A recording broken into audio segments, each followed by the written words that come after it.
brief like summary of why this class is happening at this moment in time.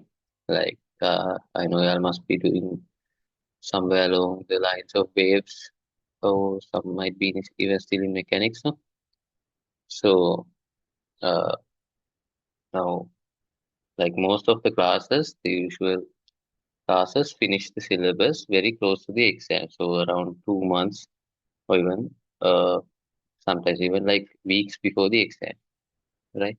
And like you don't know how it will happen at that time because like you haven't done A levels before, no? Yeah, like most of you are fresh students, so you have no idea that you all like when will the syllabus finish, and you all don't know the importance of it as well, uh, right? Until you uh, come close to the exam, and like even though the first few lessons might carry the bulk of the theory, the last few lessons also have the same amount of questions to that. So these last 4 or 5 lessons constitute around 40% of the syllabus from Unit 7 to Unit 11. And you will get around 4 to 5, like from the essay paper also, like 50% of it is from these lessons, right? And you get definitely one structured essay and also another structured essay from the properties of matter lesson as well for the first structured essay as well. So sometimes two structured essays might even come from these few lessons. And like uh, because these are completed at the end, most classes go through them very quickly, like without letting you understand that they are very easy compared to the mechanics and other waves and those lessons, right? These lessons are more practical and more like when you understand them, it's easier.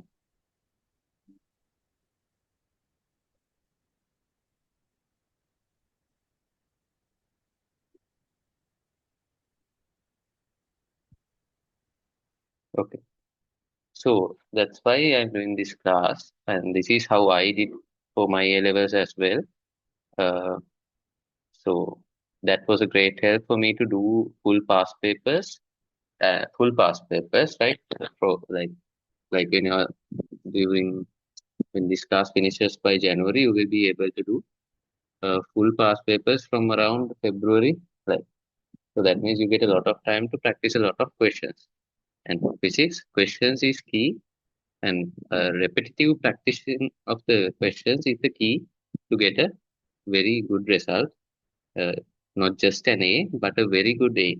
Like so above 85 would be considered like a great A. Right?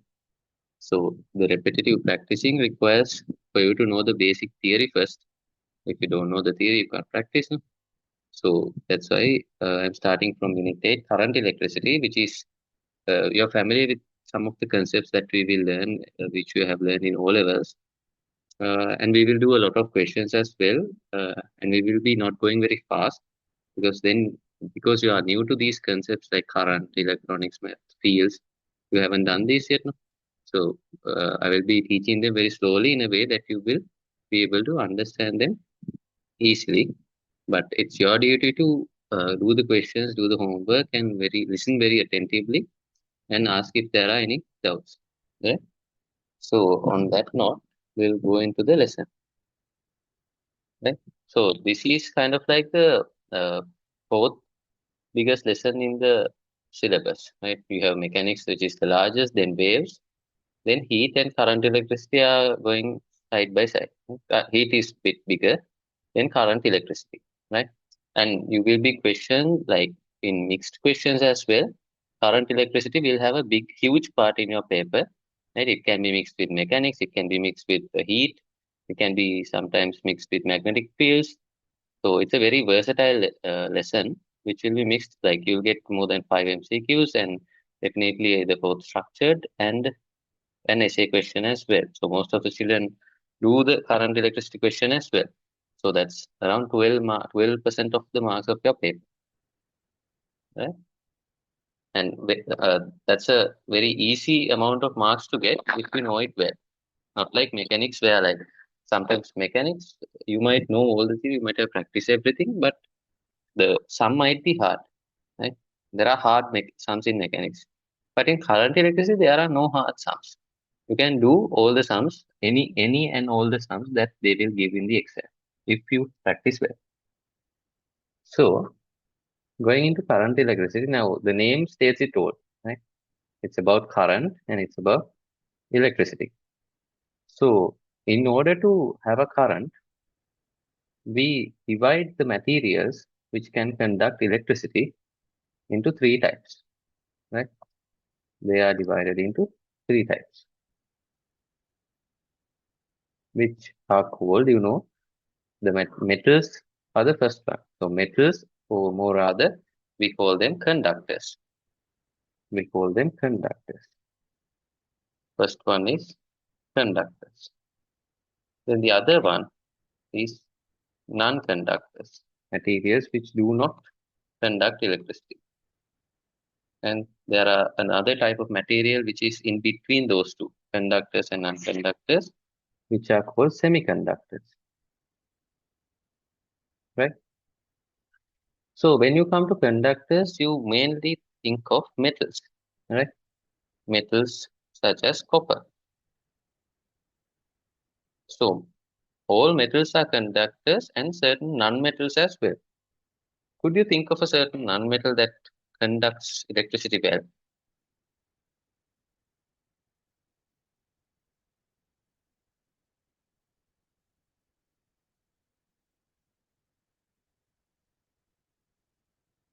You can send the answer in the chat. Yes. So it's carbon, right? The form of carbon which we call graphite, not other forms, not coal and diamond, but graphite is the good conductor of carbon, right? So I'm not going to go into details why graphite is a good conductor. You must have learned that in chemistry, no? Where the graphite has p subshells, which whose electrons make an electron cloud, and the electrons are kind of movable within that electron cloud, right? That we don't need to know in physics. So then we go into in conductors, the current is formed by charges, right? Current is formed by charges, not in this conductors. Generally, current is formed by charges. So charges can be of two types, right? So what are the two types of charges? You don't need to have learned about charges to know the two types of charges. There can be positive charges and negative charges, right? There cannot be any neutral charges, right? That's no charge. Positive and negative charges. And when you consider uh, like the elements or materials such as conductors, the current is composed of mainly negative charges, right? It is mainly composed of negative charges. What is the major negative charge in nature? It's an elementary particle as well.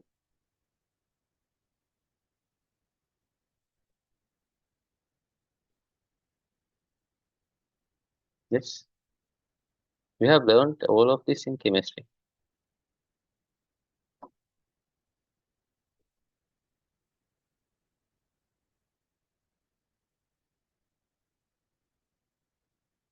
Yes, electrons, right? So the major negative charge carrier is the electron, right? So you learned about electrons in chemistry in the very first day of your level uh, classes, right? About Crookes tube and all of that. So the fundamental charge carrier in nature is the electron, right? And when you consider the positive charge, protons are there, right? Protons are there, but protons are found in the nucleus. They are not movable, right? Only electrons are movable. So this is the fundamental charge carrier because they are mobile, right? Now, To have a current is to have a flow of charges. So you need mobile charges. So electrons are the only charge which can remove itself from the atom and move. Right? Protons can't do that. They're in the nucleus. Nucleus is not movable. Like the atom as a whole is movable, but the protons separately is not a movable thing. Right? So conductors are able to carry a current because they have an abundance of this fundamental charge carrier, which is the electron. Right? You know that conductors, they have the metallic lattice, right? Consisting of positive ions like this, and their electron cloud consisting of electrons, right?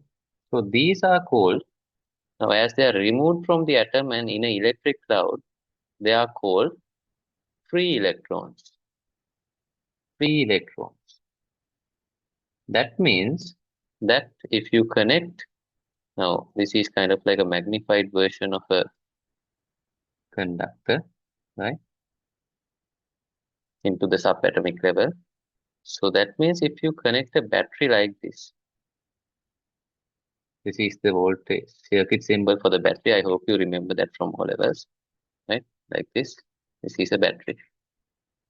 This is the positive terminal and this is the negative terminal. So if you connect a battery to a conductor, these free electrons will begin to move. That means a current is created, right? So these conductors have so many free electrons that is so that it becomes possible to create a current, right? But when you come to non-conductors, they are the free electrons, what we call the free electron density, right? Free electron density, that is the number of electrons in 1 cubic meter of the material, right? 1 cubic meter. So the free electron density is very low and sometimes it can be even close to zero. So they have no mobile charge carriers. They have no mobile charge carriers, right? Mobile charge carriers are not. As a result, they are unable to conduct a current. There is no flow of charges. There is no charges to carry the current, right? As a result, there will be no current even if you connect a battery. So, like plastic, wood, all those are non-conductors, right? Non-conductors or what we call insulators, right? And when you consider semiconductors, they have properties in between conductors and non-conductors. So they have a free electron density less than that of conductors. So conductors usually their free electron density you can see in the tube. It's around 8 into 10 to the power 29 per cubic meter. The free electron density is 8 into 10 to the power 29 per cubic meter, right? This much of electrons. So you can try thinking of that number. It's not a trillion. Trillion is 10 to the power 12. It's around trillions of billion. So uh, like trillions of trillion and about another 10 to the power 6, right? So it's a very huge number per cubic meter. Now, when you consider semiconductors, they don't have that much of a free electron density. They have something less, kind of like, let's say 2 into 10 to the power 20. Right? This is like 10 to the power 9 times less than a conductor. So this is just an example. So that means like even though that's a huge number compared to conductors, that's a very small number. And that makes a big difference in conducting a current, right? So they are weak conductors of current, right? They are weak conductors of current. And do you remember any examples for semiconductors?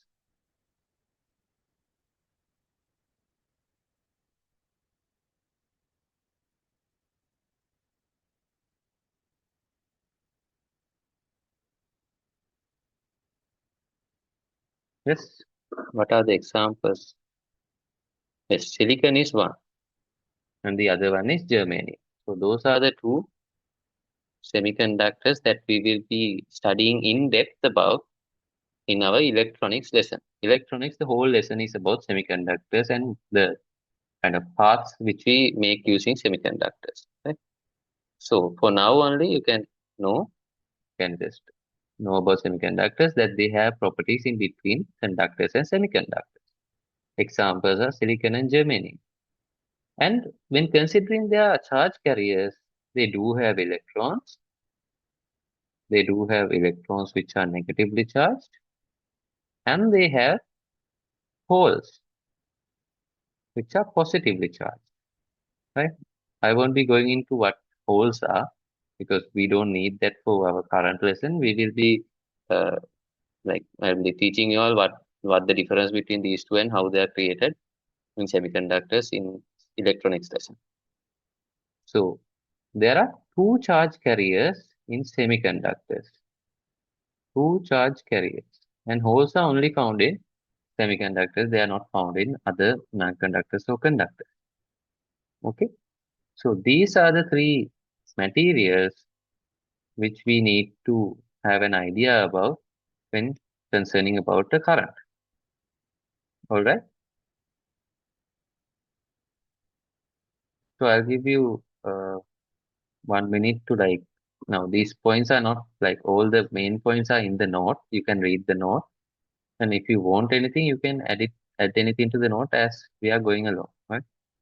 So there'll be some parts that you have to write because you can see I put some space on some places because uh, I want you all to draw the graphs, the equations, the laws, definitions. Those are the ones that you need to specifically study and know very well for the exam.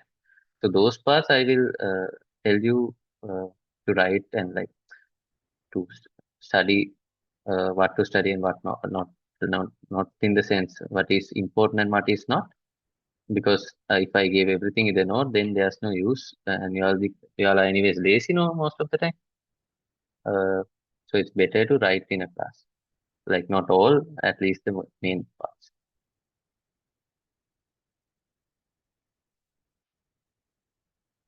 Right.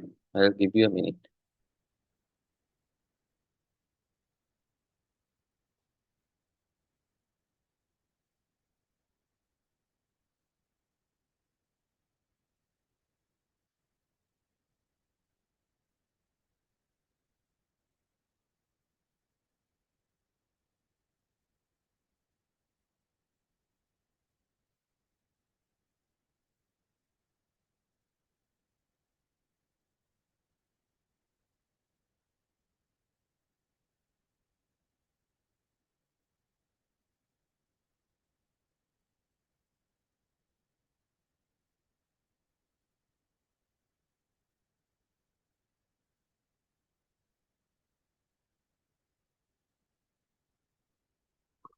Okay.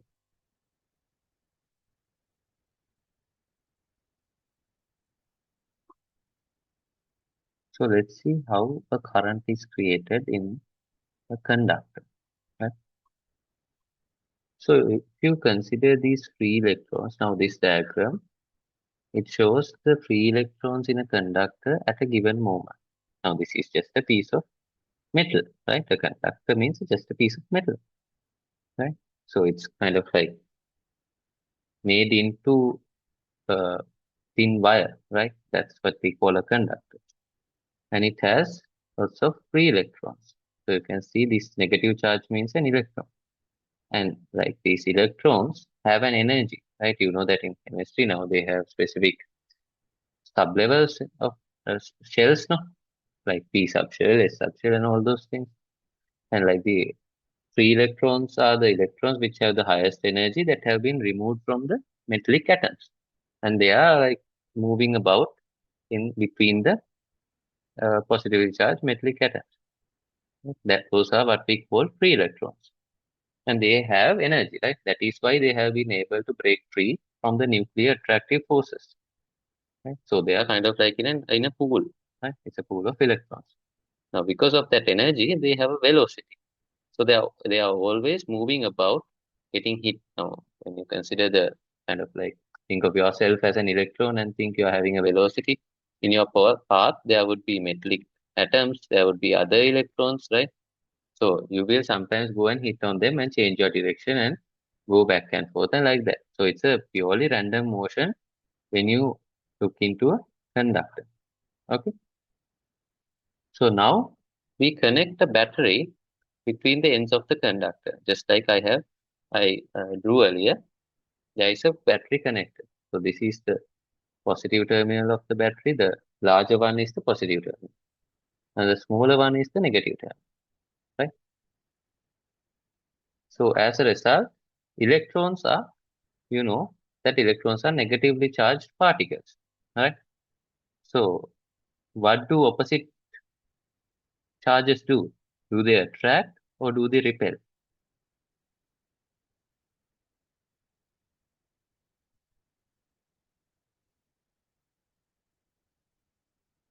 Opposite charges.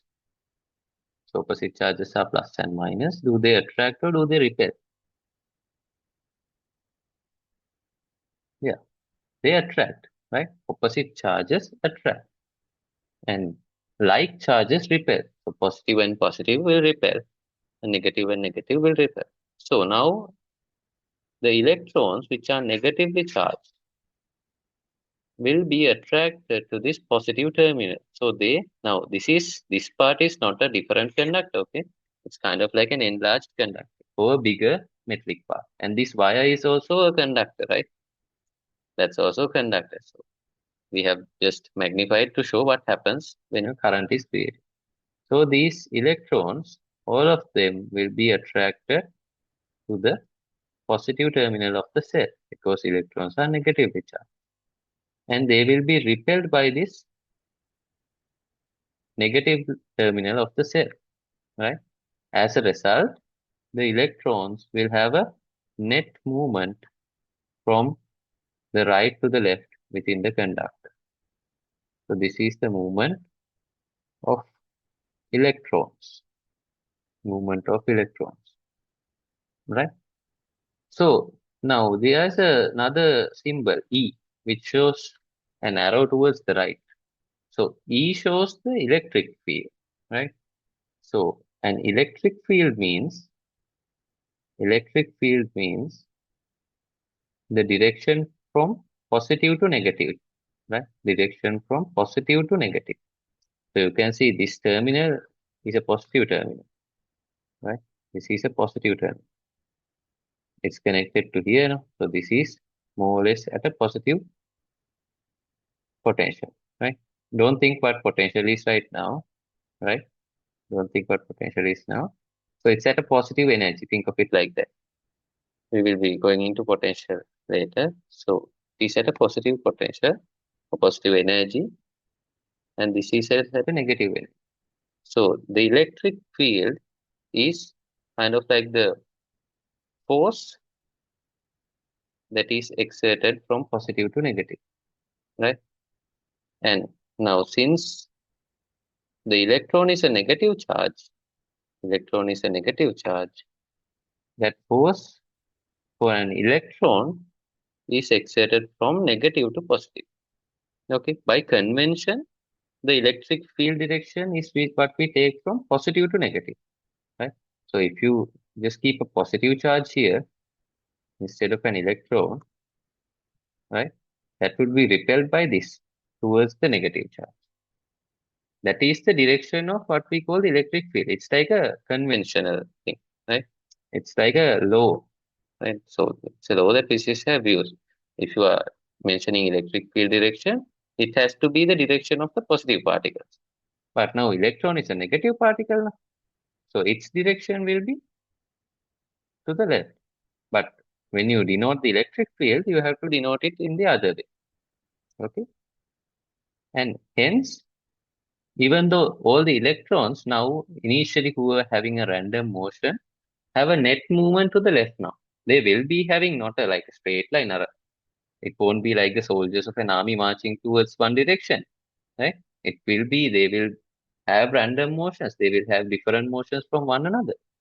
But they will have a net movement from the negative terminal to the positive terminal of the cell. මෙහි ඉඳන් meher, right?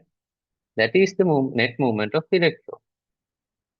But by convention, the current direction is taken as opposite to the electron direction, right? Here you can see current we have to write from I is from positive terminal of the cell to the negative terminal. These arrows with the electron negative charge represent the movement of electrons, right?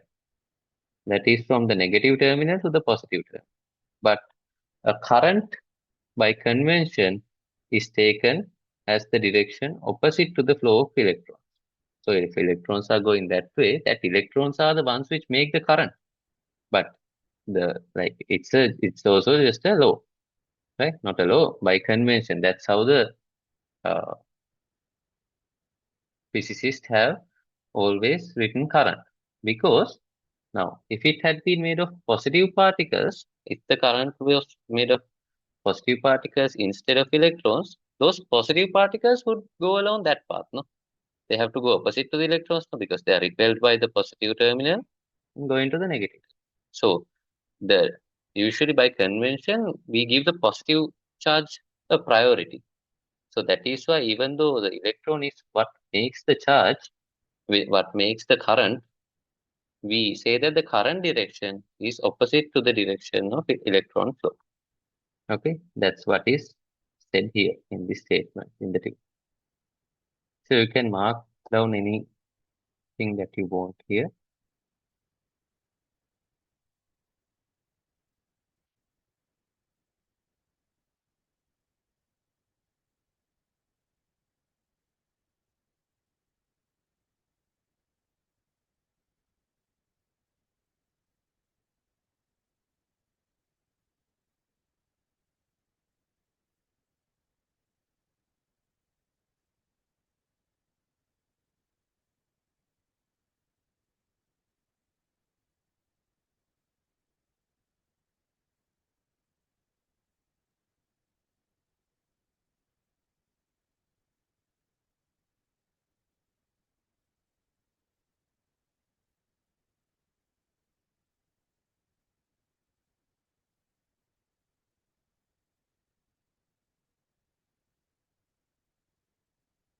Okay,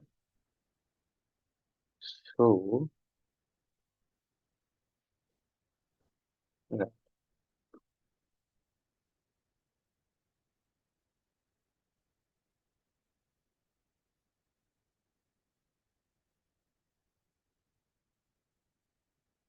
So now we are going into what an electric current is, right? So I said that an electric current was composed of charges, right? So to represent charges, we use the letter Q, right? Q, right? Almost in the whole syllabus, if there's the letter Q, it represents a charge, right? Like for mass, we use M, for charge, it's Q. So electric current is the rate at which charges flow through a conductor. It's a rate, right? Oh, it can be defined as the charge flow per unit time. So you know that velocity, like let's take the velocity definition, for example. It's the rate of change of what? What's velocity? Rate of change of displacement, no? Oh, the displacement per unit time, right? So similarly, if velocity is the displacement per unit time and here current, they say, is the charge flow per unit time. So it should be, if velocity is equal to displacement over time, this has to be written as current is equal to charge over time taken, right? Charge over time taken. I is equal to Q over T. Then you can get Q is equal to current into time. Q is equal to IT. Yeah. So this is the main equation. This we can derive from it. So the unit of charge is coulomb. Unit of charge is Coulomb, right? We represent it by C. Unit of charge is Coulomb. We represent it using C. Time is in second. So find out the unit of current. You can write this and find the unit of a current.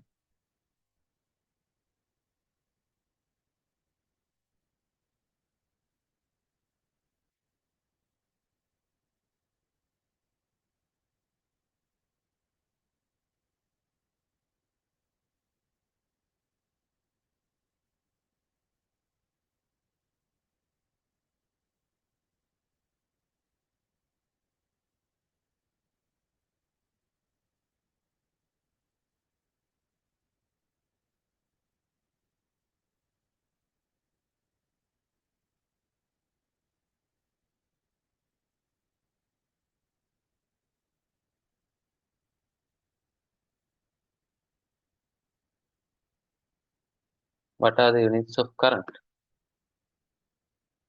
You can't find dimensions here because Coulomb, you can't take the dimensions for Coulomb. No?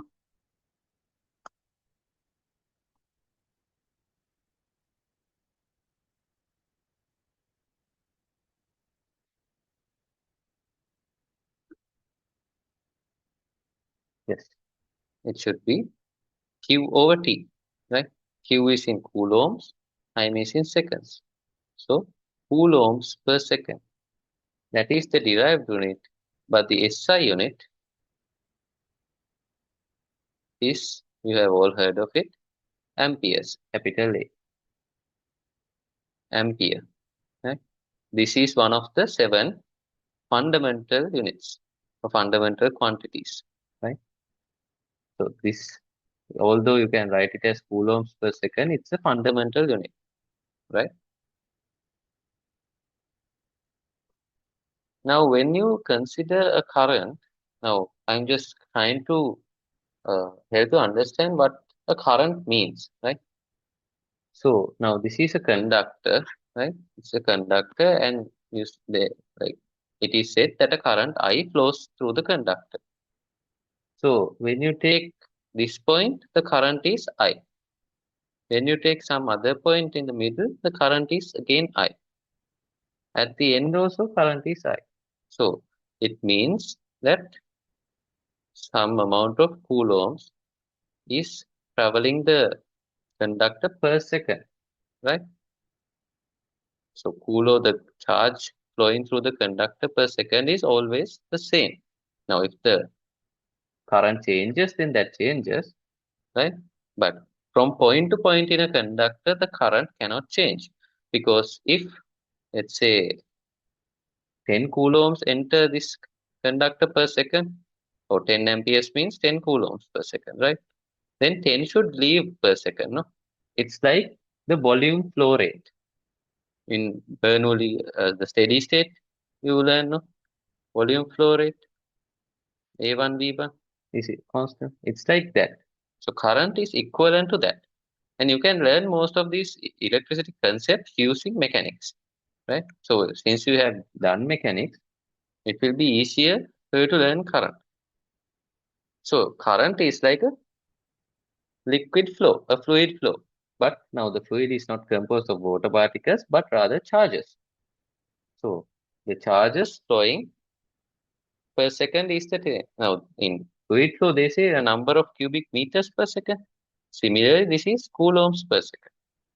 So every second, if certain volume enters, that same volume should travel from the other end.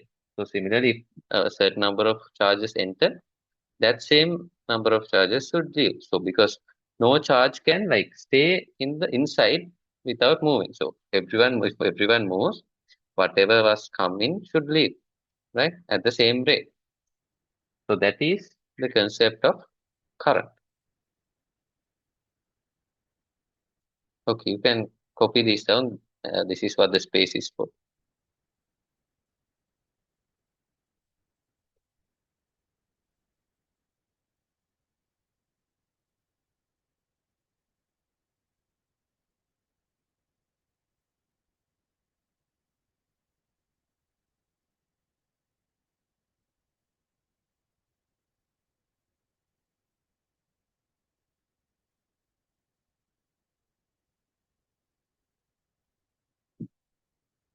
We can go into question.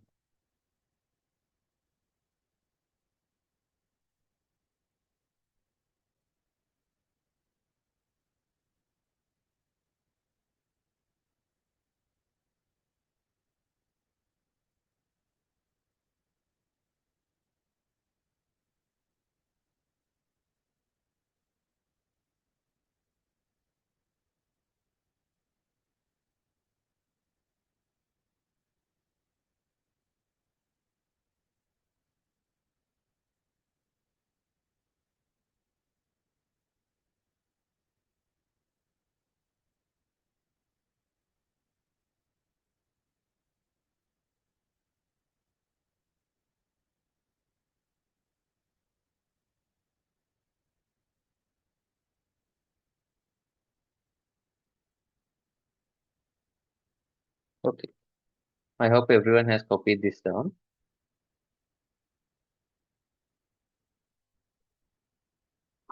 Right, we'll go to question.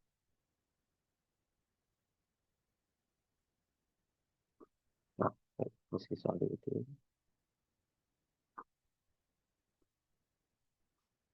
Right. Let's go to the fourth question. If the charge of an electron is 1.6 into 10 to the power 9 minus 19 coulombs, right? That's the charge of an electron. How many electrons per second constitute a current of 2 milliamperes? How many electrons per second constitute a current of 2 milliamperes? So I'll give you 2 minutes to try it and then we will discuss it. So always first draw a diagram. Whatever the lesson in physics,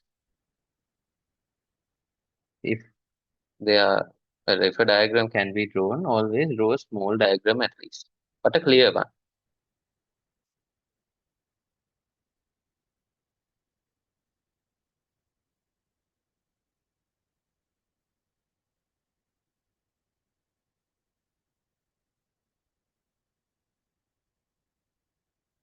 You can send the answer in the chat.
So some of you have sent the correct answer. Don't be afraid to send the answer, right? It's okay to get it wrong. You should try to get questions as much as possible wrong as you can before your exams. Then you know what your mistakes are. If you try to get everything correct, try to do everything correctly before the exams, then you won't know what will go wrong in the exam. So the more mistakes that you make, but you have to correct your mistakes, right? You have to identify what went wrong and correct it. Then you will know where you are, where it's possible to go wrong in the exam, right? That's called exam preparation. So always try to get an answer and don't be afraid to send it either. Okay, let's see. Now they say the charge of an electron is given, right? Usually the charge of an electron is denoted by E, the symbol, right? 1.6 into 10 to the power minus 6 minus 19 coulomb. So they say that the current is 2 milliamperes. 2 milliamperes. So it's a prefix as well. So the actual, like in amperes, the current would be milli is 10 to the power minus 3. Milli means 10 to the power minus 3 amperes. So 2 into 10 to the power minus 3 amperes is the current. And they are given the charge of 1 electron. But we know that a current is composed of so many electrons, lots of electrons, right? So they have only given 1 electron. We can also write I is equal to Q over T, total charge over time taken, right? So if there are n number of electrons, right, capital N number of electrons, total charge would be number of electrons into total charge Q is number of electrons times the charge of one electron, Ne, right? So current would be Q is Ne over time. They are asking the number of electrons per second in this current. So N over T is number of electrons per second, right? So that is I E sent down, right? E sent down. I over E is equal to N over T. So we have I, we have E. I is 2 into 10 to the power minus 3 ampere over E is 1.6 into 10 to the power minus 19 coulomb. And you get N over T. So 2 over 1.6. So 2 over 1.6 is 20 over 16. No, I multiplied up and down by 10. So 16 you can cut by 4. 20 also you can cut by 4. 5 divided by 4. So I'm just like, if you can do it in your mind, 5 over 4 is 1.25. But if you can't, just use a simple division method, right? 1, 4, here 10, then 4 into 2 is 8, 20, there are 5 fours, here 1.25. So 1.25 into, you have to cut these 10 to the powers, no? 10 to the power minus 3 gets cut with 10 to the power minus 19, 10 to the power minus 16 remains down. When it comes up, it becomes 10 to the power plus 16, right? Unit is per second now. If you're not sure, you can expand. It's amperes over coulomb. No? Amperes is coulombs per second over coulomb. So coulomb get cut. The unit remaining is per second. So N over T, the number of electrons in the current per second is 1.25 into 10 to the power 16, right? Per second. This is the answer.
So you all have finished mechanics, so we shall do the seventh question.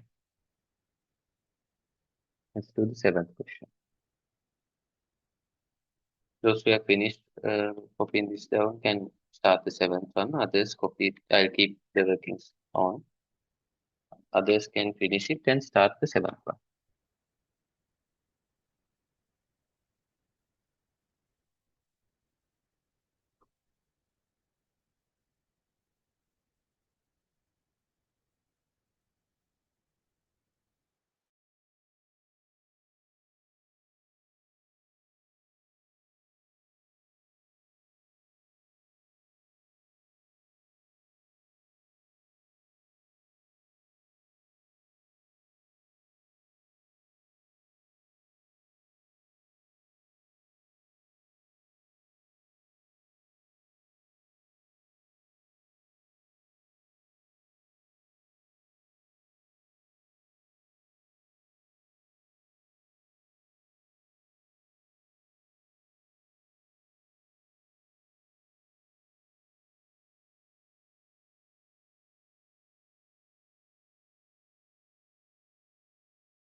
You can send the answer when you have finished.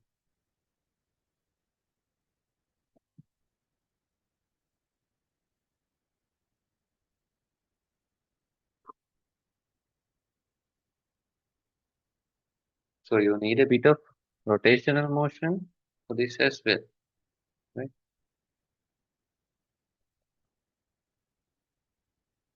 Because it rotates in a circle, so there's a circular motion happening.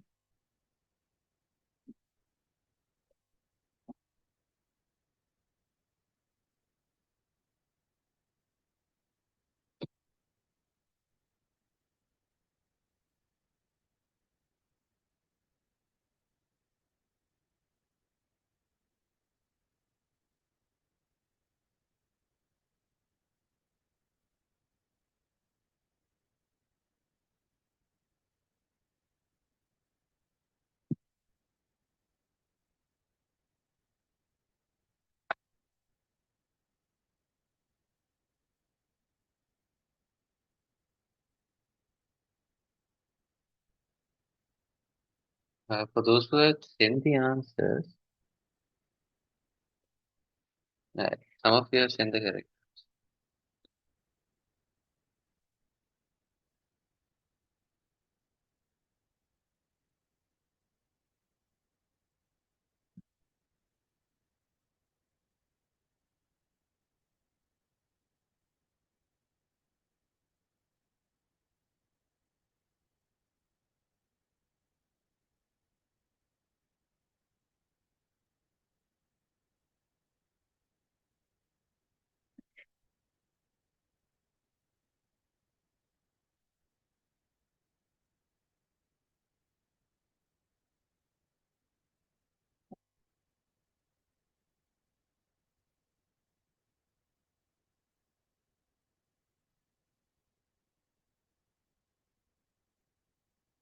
Yeah.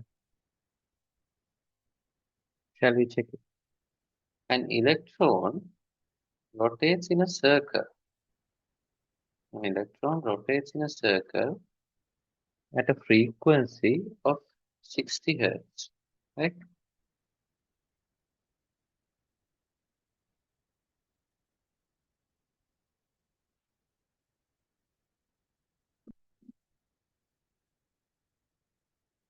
It rotates at a frequency f, which is 60 hertz. So that is, what is frequency? 60 per second, right? 60 revolutions per second. In 1 second, it is going 60 revolutions. And this is the electron going in this circle. They have given the charge of an electron as well. So they are asking the current in the circle. Sorry. So they are asking the current in the circle. The current is a flow of charge, no? Now there is a flow of charge in this circle. We have to find out how much of charge flows through a point in 1 second. That is the current, no? Not just the number of charges, but even this electron might be going for a few rounds in 1 second. It's actually going 60 rounds in 1 second, right? So I'll get to the simple method later. First, let's do the normal method. So the charge for one full circle, right? For one full circular movement, the time taken is capital T for the time period, right? So Q into 1 over T. What is 1 over T? It is the frequency, no? 1 over time period is the frequency. So charge into the frequency is equal to current. So charge is here only the charge of one electron, right? 1.6 into 10 to the power minus 19 coulombs into 60 hertz, which is equal to 1.6 into 60. So there's a 0 here. So this becomes 16 into 6, right?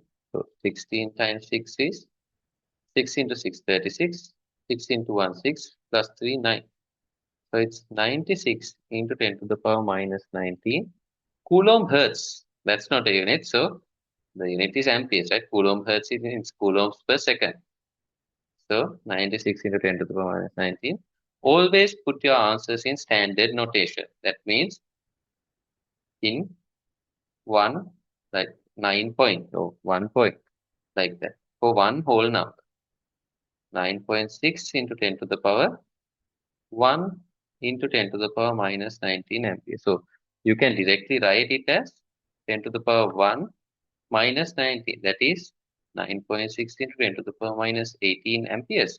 But for the first few days of the class, I will be going a bit slowly because you are not used to numbers such as these. So if you can write from here to here directly, it's all right. You can do it, right? But if you can't, always write step by step, right? Because when you write that, you know how the system works, you know how the answer comes. Then when you have practiced up to a certain level, your mind will automatically get the answer within a split second that Even from here to here, your mind will have calculated it. When you have practiced writing, right, you won't get there by just by thinking about the answer, right? Thinking is not practicing. You have to physically write and practice. Then, like one day, you will recognize the difference, right? That is how the top rankers do it, right? They don't think of answers. They always first they start by writing. Then they get to a level where they have practiced writing so much that their mind just thinks of the answers when they see the mind automatically simplifies it when they see the values, right? And like this, I'll be teaching how to simplify, like multiply and divide. Not teaching you, you'll know how to do it, but in a way that it saves time, right? In a way that it saves time very much. So, like simplify, if you know how to simplify easily, like in the MCQ paper even, you might save around 5 minutes, right? Compared to someone who doesn't know, like just simplifies just in the normal way without using these short methods. So 5 minutes is the time to try maybe one, two or three more questions, right? So two or three more marks might be the difference between like 10 to 20 ranks, right? Or even maybe 30 to 40. Now, for bio students, it's physics uh, affects the rank a lot more. No? For math students, it's about 20 to 30. For bio, it might be even 50 between getting island 50 or even like district 50 or district 100. So might be a big difference. Right? So now this is the long method using equations and stuff. So now there's another method as well for this. Now it's the charge per second of coulombs per second. So this is 60 per second. So the electron travels 60 rounds per second. So in 1 second, this electron has traveled through a given point 60 times. 60 times. One electron has traveled to the same point 60 times. So the total charge would be 60 times the charge of an electron per second, right? 60 times the charge of an electron per second. So this is in 1 second, right? So you get the same answer. 60 into 1.6 is 96 into 10 to the power minus 19 coulombs per second. Right? That's a short method. If you like learn to think like that as well while you are practicing this way, right? First we have to yes obviously practice this way. While you are practicing, just think of after getting the answer also think what has happened here. Now what is the motion of the electron? Think about it. Right? Then you will know, but like you will find out methods for yourself. Even I don't need to tell you what to do. Right.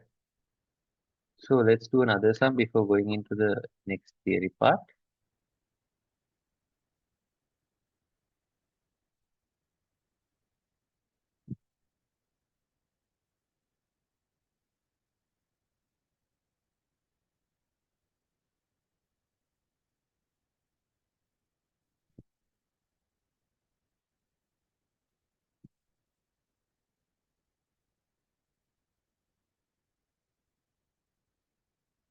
Do the eighth question. For those who have finished this, do the eighth question.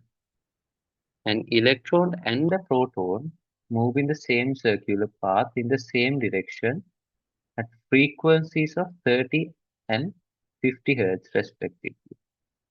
Find the current on the circular path. The charge of an electron is 1.6 into 10 to the power minus 19 coulombs. So what would be the charge of a proton?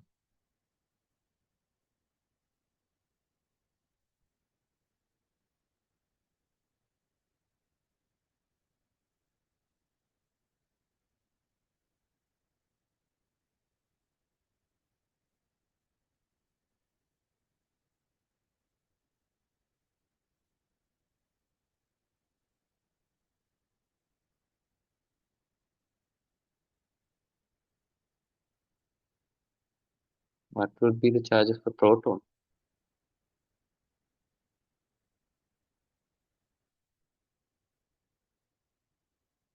Yes, it's the same, right? It's the same, just opposite in direction. Proton is positive, electron is negative.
Right. So first think of the direction of travel of the electron and proton, and think of them as separate charges, making two different currents.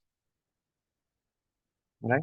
Think of the current produced by them, the direction of the current, right? Because now they're opposite charges. So go to the first page and read about how the current direction relates to the direction of electron.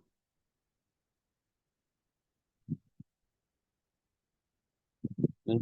They say they go to the same direction first, then to same direction in the same circular path. So you can take two similar circular paths.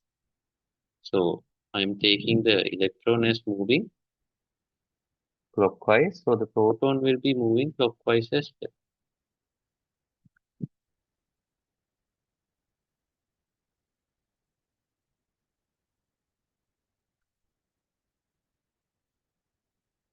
This is the direction of movement. Okay,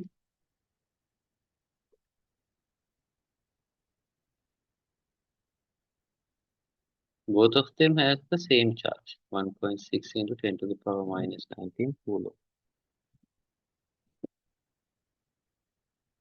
This moves at a frequency of 30 hertz and the proton at a frequency of 50 hertz.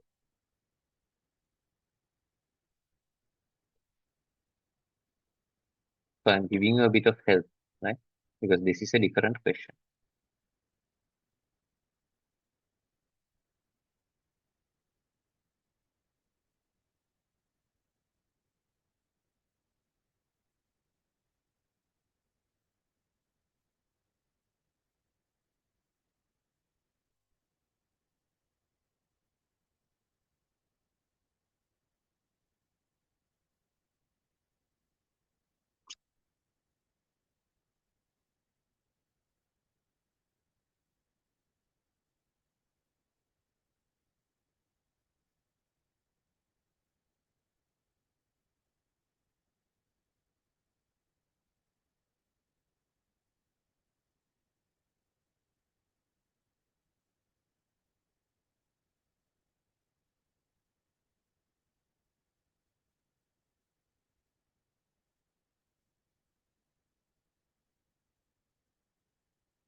Okay, we'll go and check the answer. So now the current direction is conventionally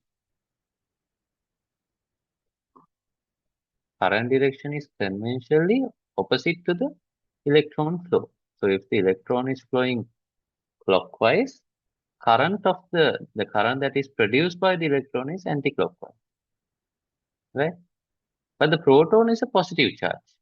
So current is the flow, the direction of the positive charge. So for the proton, the current direction and the direction of movement of the proton are both the same. I will take this as IE and this as IP. So now they both are moving in the same circular path, right? Don't think that they will collide, right? Right. This is a imaginary question, no? So they're not colliding but moving the same circular path, right? So now you can see that the current of the electron moves anticlockwise while the current produced by the proton moves clockwise. So what do we do to them? We will have to subtract them, no? So we know that earlier from our derivation that we got I is equal to Q over T. Then we said I equals Q into 1 over T. That is QF, no? For a given charge, its current is equal to its charge into the frequency. So QF for the proton, like, so the total charge for both of them, now we will have to subtract them, right? Because now we are going to get the net current, no? So net current for the proton will be going this way, electron will be going this way. So there will be a net charge flow, right? And which one will have the higher current? The charge for both of them, Q is the same. So one with the higher frequency will have the higher current. So proton has the higher frequency. Hence we write IP minus IQ, IE. So Q into the frequency of a proton. What is the charge? 1.6 into 10 to the power minus 19 coulomb into its frequency 50 Hertz minus 1.6 into 10 to the power minus 19 coulomb into the frequency of the electron. So you can see 1.6 into 10 to the power minus 19 is common for both of them. Take it out. 50 Hertz minus 30 Hertz. So after substituting once, you don't need to substitute again in physics, right? Substitute once and then you can finally put the unit of the final answer. That's enough. Not like in chemistry where you need to draw everything, like write all the units from each line to each line. So just unnecessary, no? So 1.6 into 10 to the power minus 19 into 20. So 1.6 into 20, right? So you can first multiply 1.6 by 10. This becomes 2. 16 into 2, that is 32, no? 32 into 10 to the power minus 19. 3.2 into 10 to the power minus 18 amperes is the net current. All right.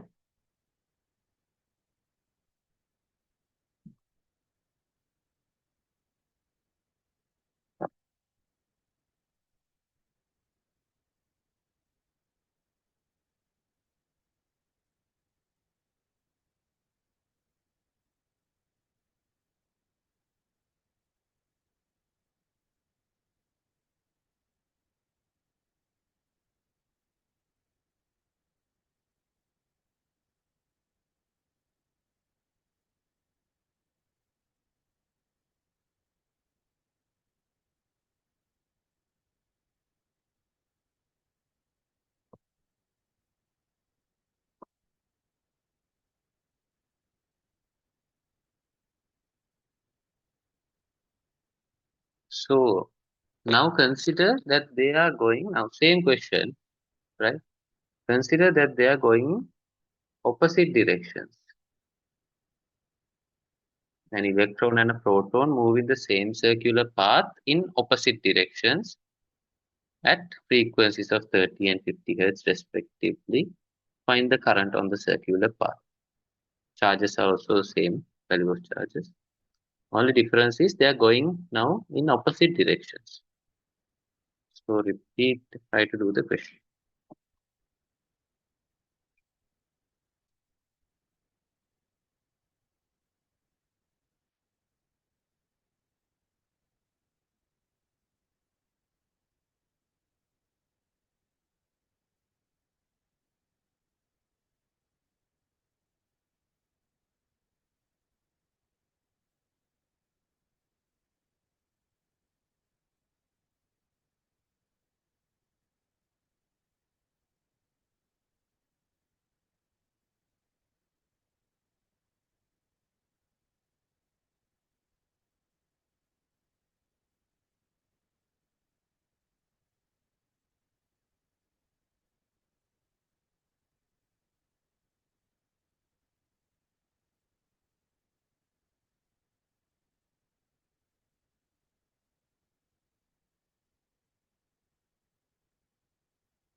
Try to do it. It's easy now, so you have to send the answer quickly.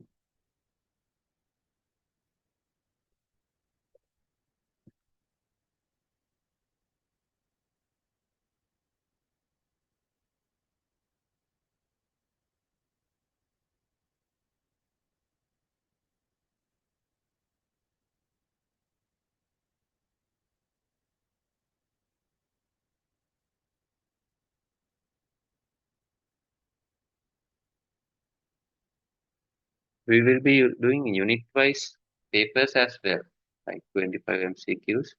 at the end of each unit, so you kind of like get a full overview of the uh, lesson, including like past papers, model questions, as well as like questions through objective physics and all of that.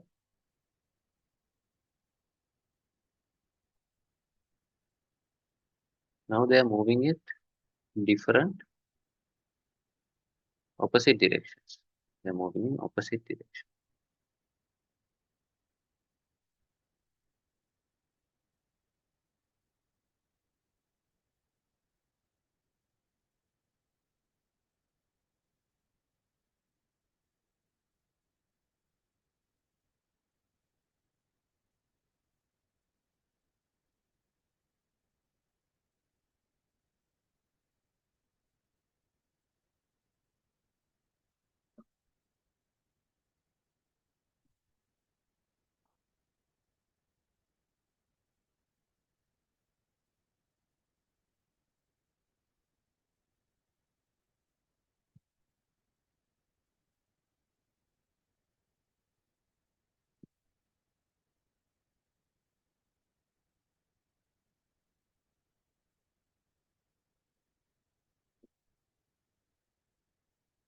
Shall we do the question?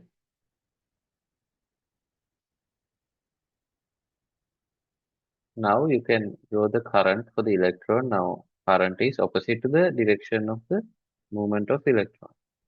So current for the electron will be like this, IE, which is clockwise when the electron moves anti-clockwise. If you have taken the other direction, it's okay. You get the current in the opposite direction again, right?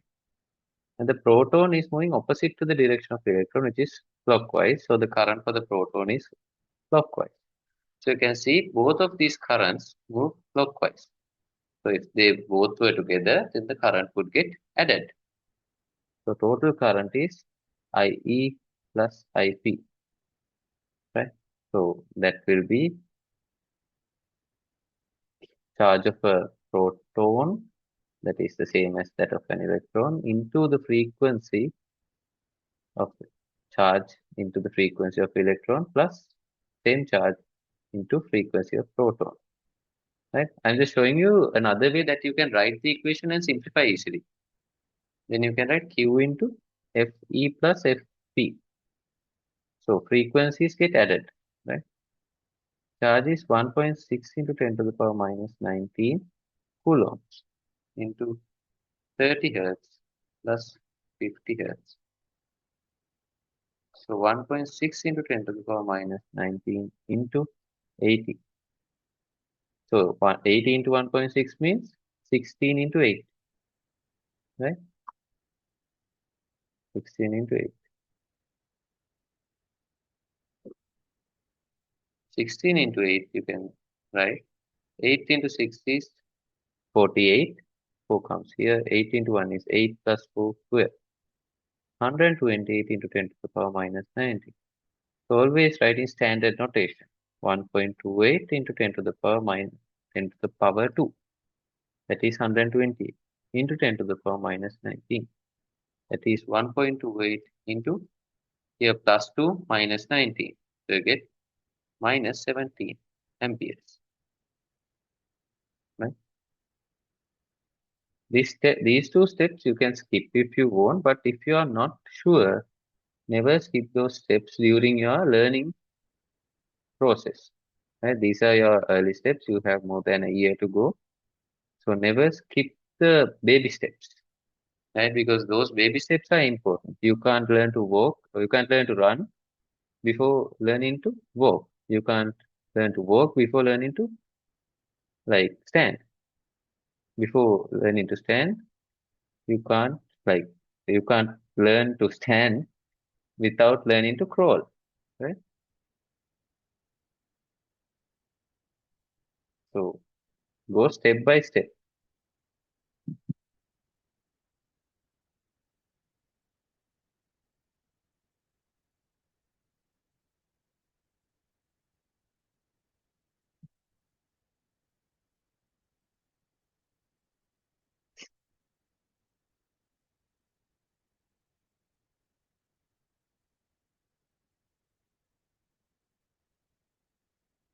Okay, I think we can go to the next theory part.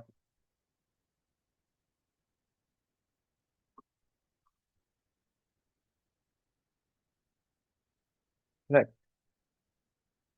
Now we have a concept called the drift velocity. We denote it by the symbol U. Simple U, just like velocity. We denote it by the symbol U. So now electrons in a current are flowing. No? It's like a water flow, right? It's like a liquid flow, fluid flow. So you know that like in equation of continuity, area into velocity is what's constant, no? A1 V1 equals A2 V2. So for a given area, these electrons should also have a velocity. No, the electrons should have a velocity, right? Because it's a flow, no? So they have a velocity.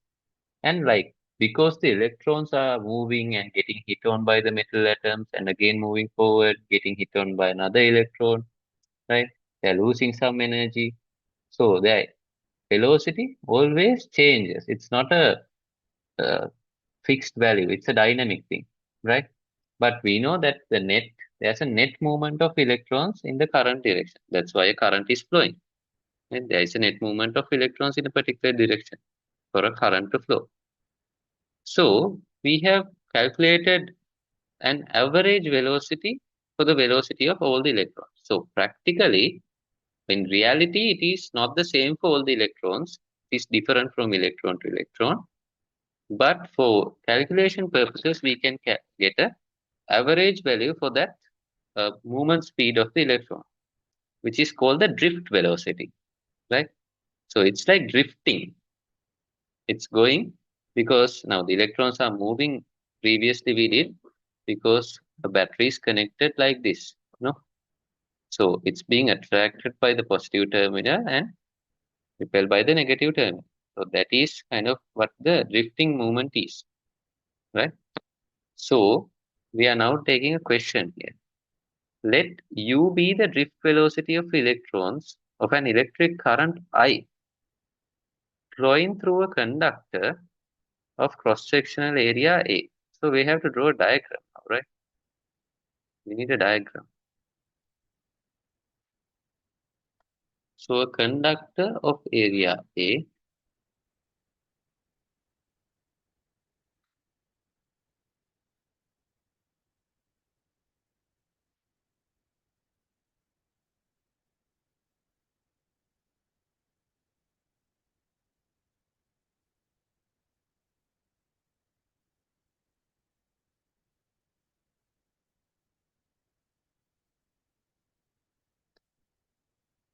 this is the conductor of area A. This cross-sectional area is A. This is also A. So the current is I. So current entering in should be the current leaving, right? And the drift velocity of an electron is U. So to which direction should be the drift velocity? To the current direction or opposite to that direction?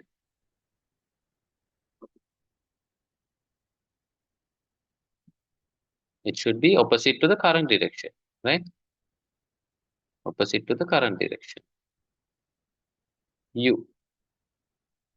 And they have given us if N is the free electron density of the conductor, if N is the free electron density of the conductor and E is the charge of an electron.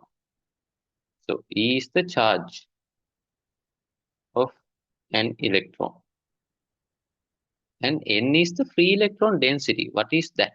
So you have to understand what this free electron density means. Free electron density. So that is the number of free electrons in a unit volume. In a unit volume. So number of electrons, number of free electrons per cubic meter, no? Number of free electrons in a unit volume of the conductor. That is given in per cubic meter. So it's a number per cubic meter, no? So it's in per cubic meter. They're asking us to find an expression for the drift velocity of an electron, right? So drift velocity is u. So consider that in time t seconds, distance that is traveled by the electron is L. This distance that is traveled by the electron is L,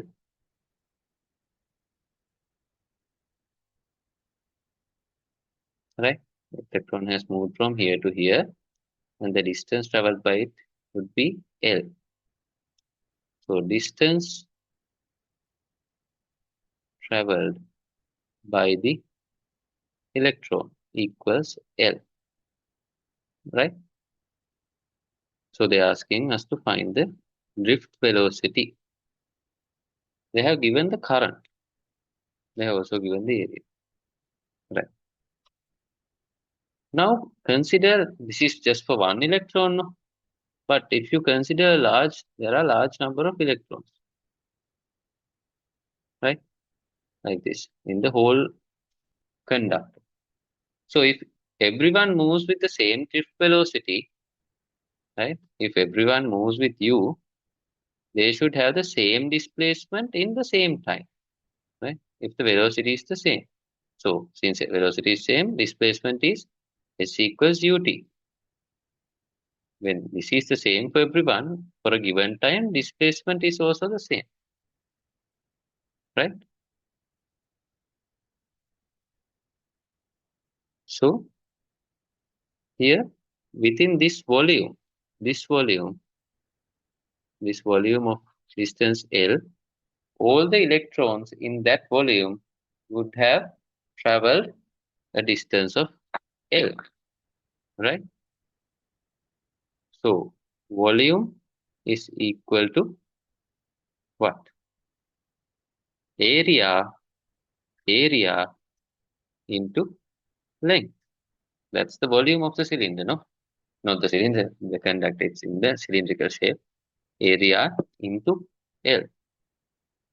So now we have N, which is free electron density, number of free electrons per cubic meter. We have a volume. So we can get the number of electrons in a volume of AL, number of free electrons, right? Number of free electrons. So that would be volume into free electron density.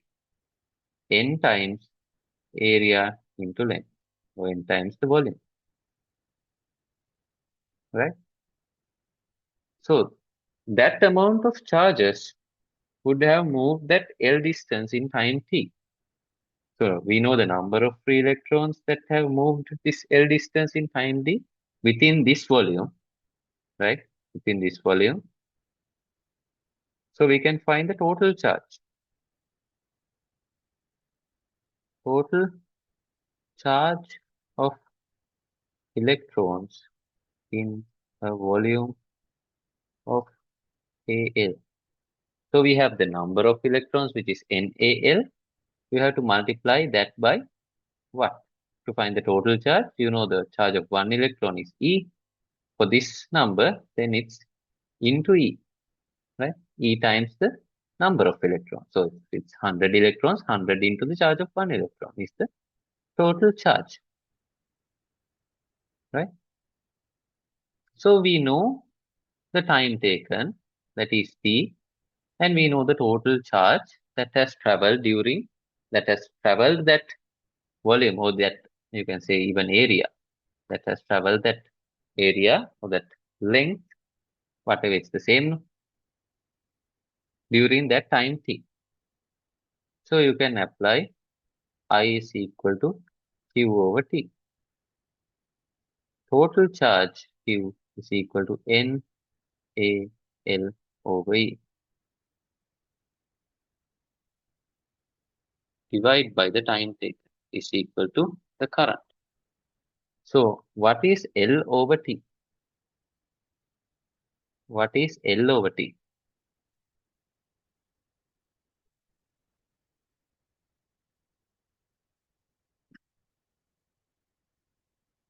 Yes, it's the velocity of the electron, no? It's the L is the displacement, T is the time, so U equals L over T, no? So you can write I is equal to N A U over E. But they are asking us to get an expression for drift velocity. U, no? So subject U. So I over A N E. All one, this N, this A and E come down. So U is equal to I over අනේ නේ අයෝව අනේ කියලා තමයි කියන්නේ. AN.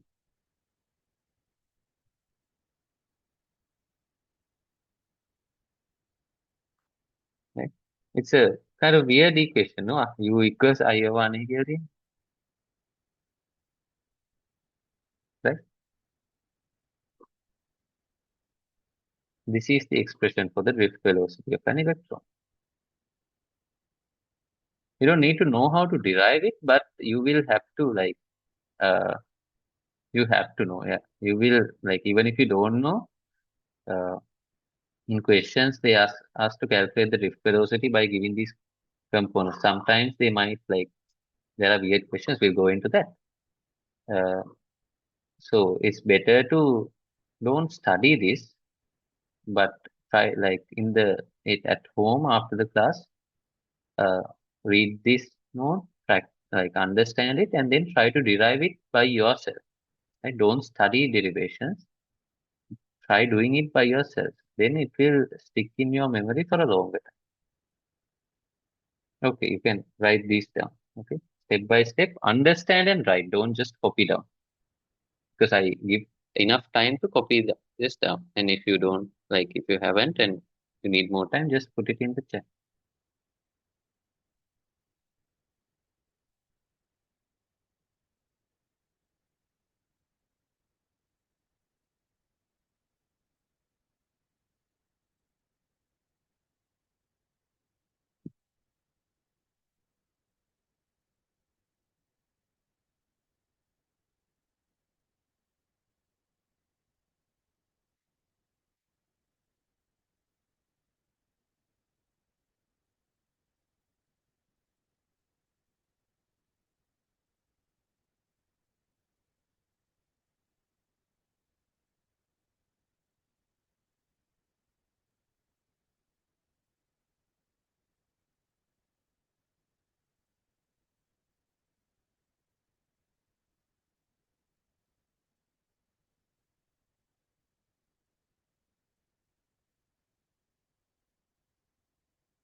Okay. Shall we go to the next, like, shall we go to a question?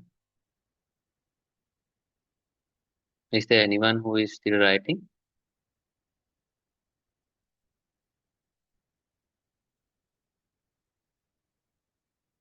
No, right? We'll go to a question.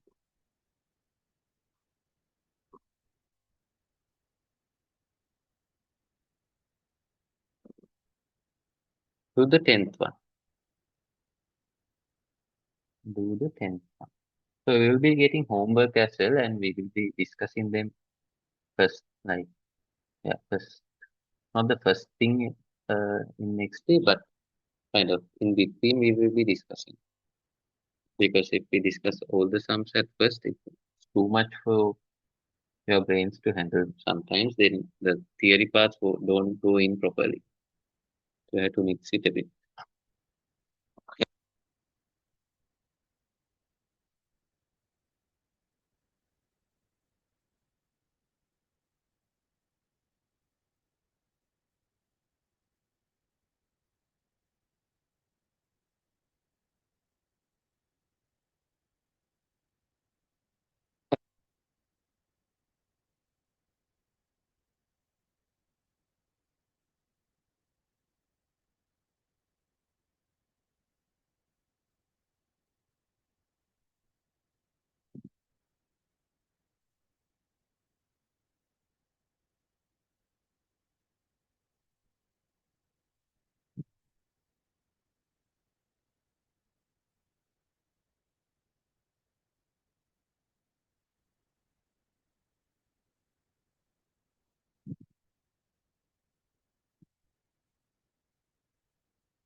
You can send the answer if you have done.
Now draw a diagram as I said before.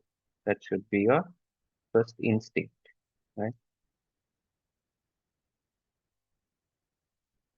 A current of 8 amperes flows through a wire of diameter 4 millimeters. So its radius is 2 millimeters, right? I won't be doing the question. You keep on doing it, right? I'm just uh, giving you a start. They have given the free electron density N as 5 into 10 to the power 28 per cubic meter. Charge is also given 1.6 into 10 to the power minus 19 coulomb. So we know that drift velocity is equal to U equals I over A N E. So they have given N, they have given E, and they have given the current. We just have to calculate area using the radius, then we can find the drift velocity.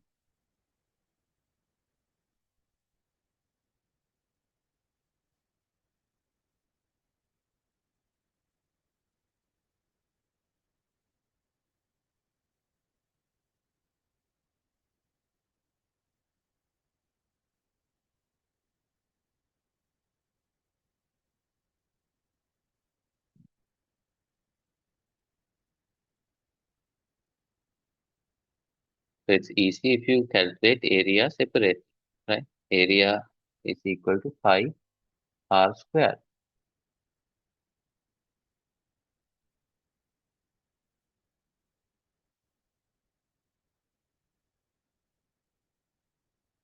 You can take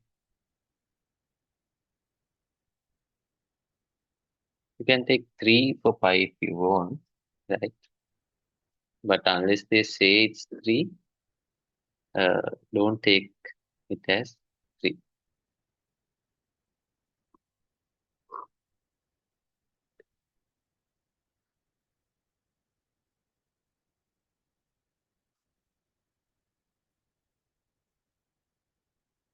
So 3 into r square.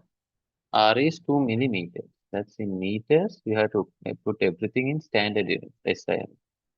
2 into 10 to the power 3 meters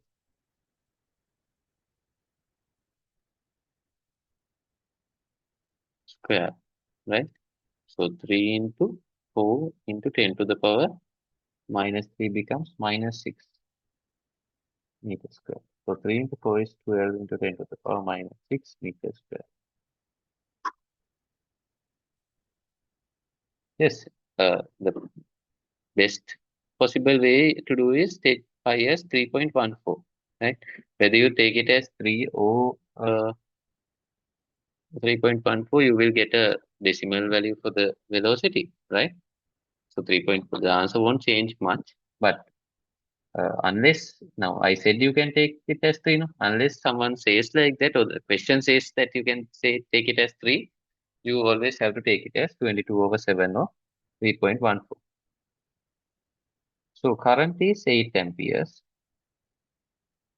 Area is, we have 12 into 10 to the power minus 6 meters square. N is 5 into 10 to the power 28 per cubic meter into E is 1.6 into 10 to the power minus 19 coulomb. So 8 and 1.6 you can cut. 5 times 1.6 is 8. And you can cut 5 and 5. So you get 1/12. Here 10 to the power minus 6 minus 19 plus 20. So what is that? Minus 6 plus 28 minus 9. So this and this can be added, no? Minus 6 minus 19 is minus 25 and plus 28. So it's plus 3, no? It's plus 3. Plus 3 10 to the power 3 in, right, in the denominator side. Okay? So it's 1/12 into 10 to the power minus 3. This goes up. So easiest way to do it is, right? Easiest way is, what I do is, you can multiply this 1 by 100. 1/12, you can multiply this by 100 because then it becomes divisible. But like to cancel that 100 off, there's no 10 to the power 2, no? So I just add 10 to the power minus 2 here. So 100/12. 100/12 is 50/6, no? 50/6. That is 25/3. 25 divided by 3 is 8 times 3, 24. Here 10, it's 8.33, right? Again, 3 into 3, 9, 10, 3, so 8.33. 8.33 into, now there's a 10 to the power minus 2 and a 10 to the power minus 3 into 10 to the power minus 5 meters per second. Or you can just divide 12 by 1 by 12 and say 0. Here 10, 0, here 100. So for 100, it's 12 times 1, 2, 3, 4, 5, 8, right? So 12 into 8 is 96. So it's 4, and then for 40, there's 3, then 36, again 4, 3. So it's 0.0833 into 10 to the power minus 3. So here 1 and 2. 8.33 into 10 to the power minus 2 into 10 to the power minus 3. So either way, you get the same answer, right? Do whatever is easier for you.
Okay, do the 11th one.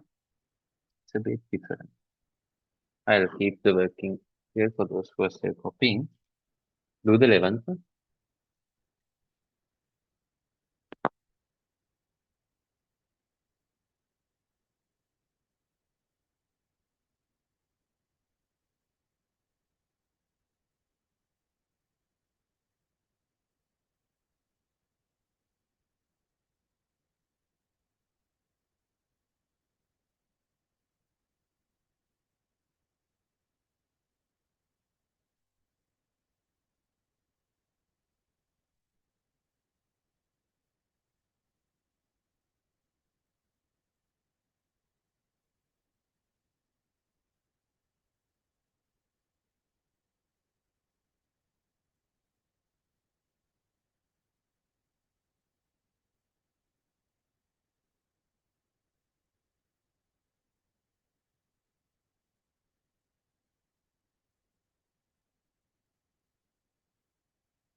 So always draw first, right?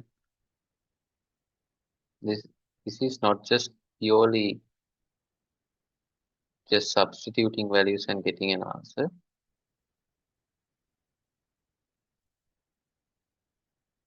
Current of 20 milliamperes. So when you write the currents down, always you can, instead of milliamperes, you can write it in amperes, right? Then it's easier for you to substitute. Right? You don't need to think twice, no? So it's 20 into 10 to the power minus 3 amperes with a cross-sectional area of 2 millimeters square. They have given the area 2 millimeters square. So that also write it in meters square. So 1 millimeter is 10 to the power 3. Square is 10 to the power 3, 10 to the power minus 3 square. So area is 2 into 10 to the power minus 6 meters square.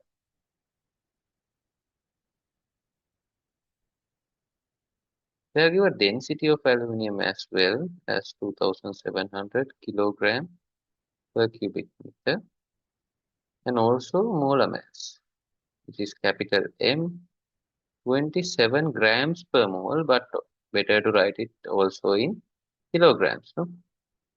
In chemistry, it's fine to keep it in grams because most of the calculations are done in grams. So, but in physics, it's kilograms. No, inside each and every term, here also kilo. So better to keep it in SI units, kilograms per mole. Find the drift velocity of the electrons, assuming each atom contributes one free electron. Each atom contributes one free electron. So they haven't given the free electron density, right? Free electron density has not been given. N is not given now. N is the number of electrons in 1 cubic meter. But they have given us a hint saying each atom contributes one free electron. So if you want to find the number of electrons in 1 cubic meter, that is N. So you have to know, if you know the number of atoms in 1 cubic meter, if you know the number of atoms in 1 cubic meter, you can get the number of electrons in 1 cubic meter. So you can use Avogadro number N as 6 into 10 to the power 23 atoms per mole, right? You can use this to do the question.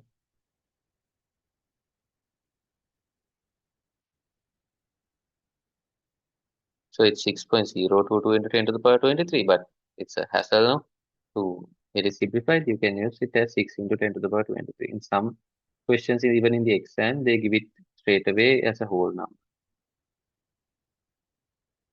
Because like the decimal points aren't what's important in the physics paper, unlike in chemistry. Right? What's important is whether you understand and whether you know how to simplify and whether you can get it in the proper unit.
Shall we go into it? It might be hard, that's fine, right? Because there are lots of variables and you need to find in, and like some chemistry stuff is also there, right? And this, like, just for information, like this is not current, right? This is about like not a question. This kind of question might come in an essay paper, but less so in a MCQ, right? So this is just for the basics that we are doing today, right? And after about the current density we are doing next, then only we will be going into the actual, the core of the current lesson. And it won't be like this, right? There'll be lots of like, it's very easy to get the answers when you know the concepts, right? So don't judge the lesson by the first few theory parts. Okay. And now we need to find the number of atoms in 1 cubic meter, right? So it's 6 into 10 to the power 23 atoms in 1 mole, okay, in 1 mole. So we have density, which is the mass per unit volume, kilograms per cubic meter. So in 1 cubic meter, mass of aluminium in 1 cubic meter, that is 2700 kilograms. Now you have the molar mass, so you can find the number of moles in 1 cubic meter. Number of moles of aluminium in 1 cubic meter, that is 2700 kilograms. Divide by 27 into 10 to the power minus 3 kilograms per mole.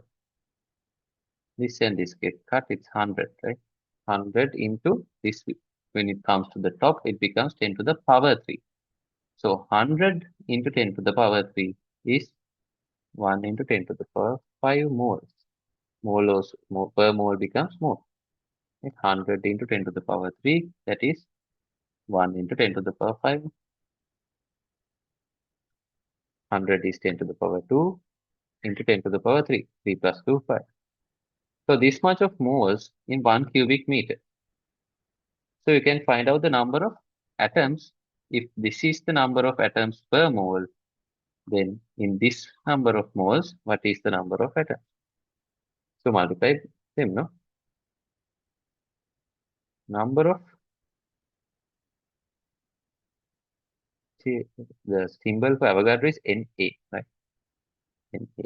Number of atoms of aluminium in 1 cubic meter, which is equal to 10 to the power 5 moles into 6 into 10 to the power 23 atoms per mole. So it's actually 6 into 10 to the power 28 atoms. Mole and per mole gets cancelled. So this is the number of atoms in 1 cubic meter. So if each atom contributes 1 electron, then the number of electrons in 1 cubic meter of aluminium, not just any electron, no, number of free electrons is the same. Right?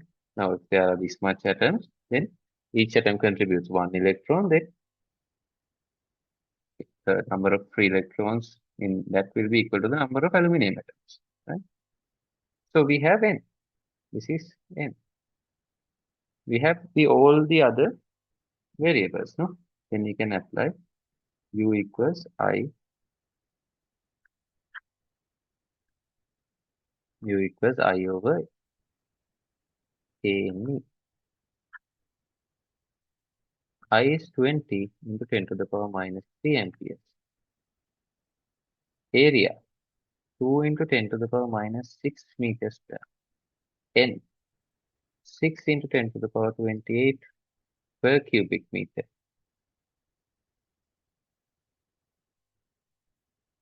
Into E, 1.6 into 10 to the power minus 19 coulomb. 2 and 20 gets cut. So it's 10 over 6 into 1.6. 10 over 6 into 1.6, and what else gets cut? Here minus 6 minus 19 plus 28, just like before.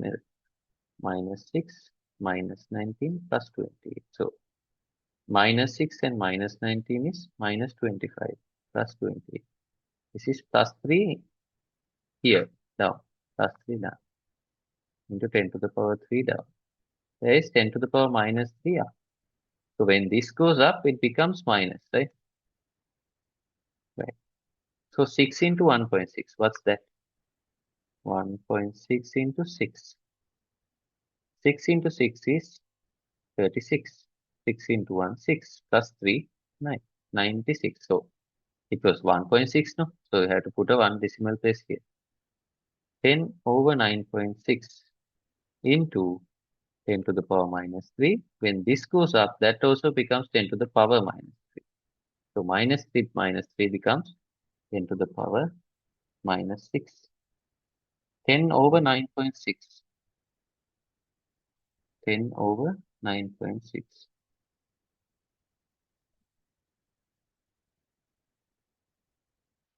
So you can get 96 over 100 also. Or like this feels easier for me. So for in 10 there is one 9.6. 9.6. This becomes 40.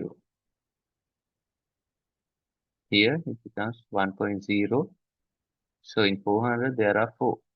2 decimal places is enough. 1.04 into 10 to the power minus 6 meters per second. If all the units you have applied are in standard form, first if you convert them, you can see how easy it is. You don't need to waste time converting units. You can directly apply, because if initially you took everything in the standard way, you can directly apply them, right? Substitute them to the equation.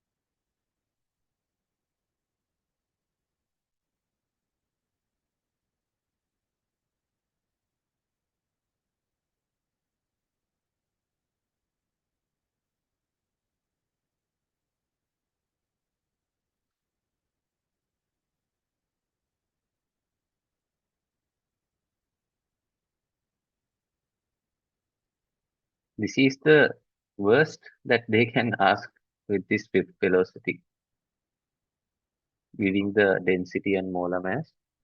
And now the hard part is finding n, right? So don't get scared just because you see some uh, like unusual variables that you don't see in physics. Just think of many equations as you can relate in them. So mass and molar mass, you can get number of moles, and number of atoms, you can multiply that moles by Avogadro number, you get atoms. So it's like that.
Okay, shall we go to the next part? Is there anyone still writing?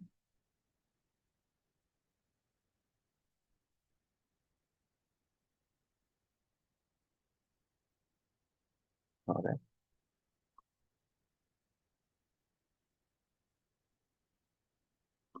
right. So mark these homework sums.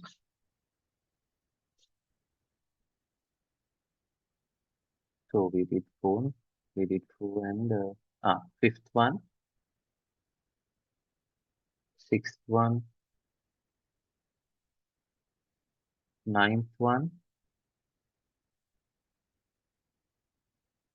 10 we did, 11 we did, then 12th one, 13th one, 14th one, 15th one. Don't worry that they have current density. We are doing it now. 15 and 16.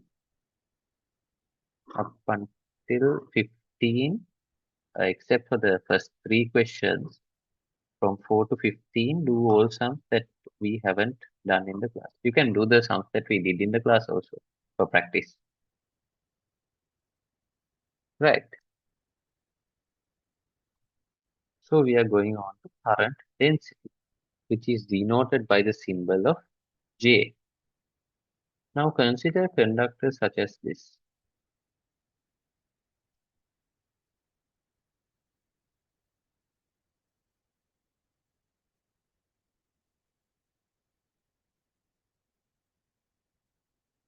It is having a uniform area of A,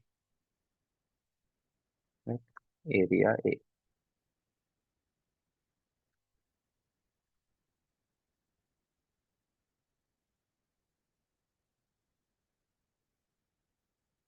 And the current through it is I.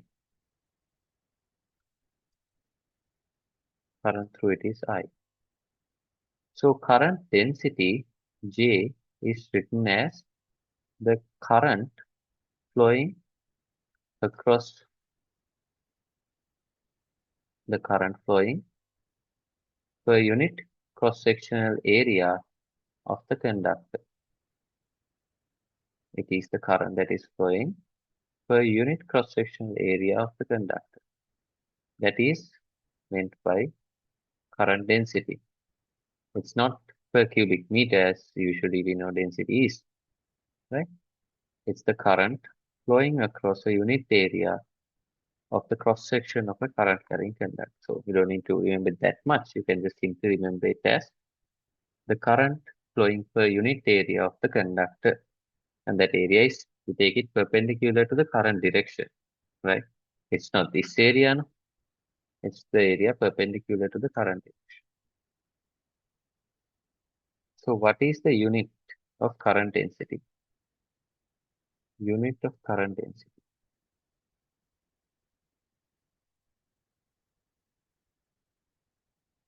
You can find the unit and tell me in the chat.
Yes, amperes per meter square. No, I is amperes. Area, this is not ampere, this is area, right? Area is meter square. So amperes per meter square. So now, if you take another conductor which has a changing area, which has a changing area like this.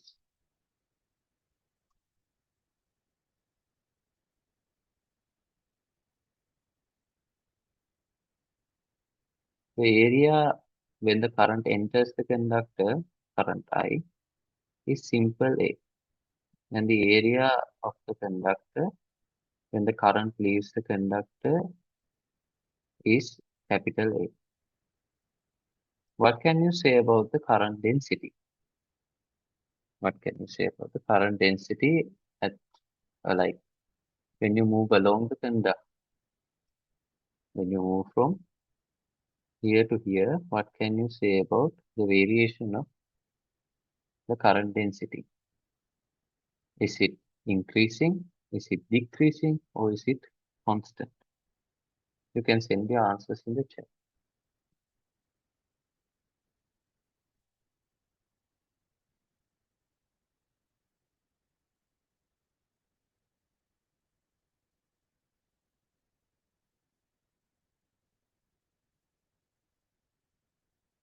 I'm asking the variation of the current density from the start to the end of the conductor. Is it increasing from start to end or decreasing from the start to end?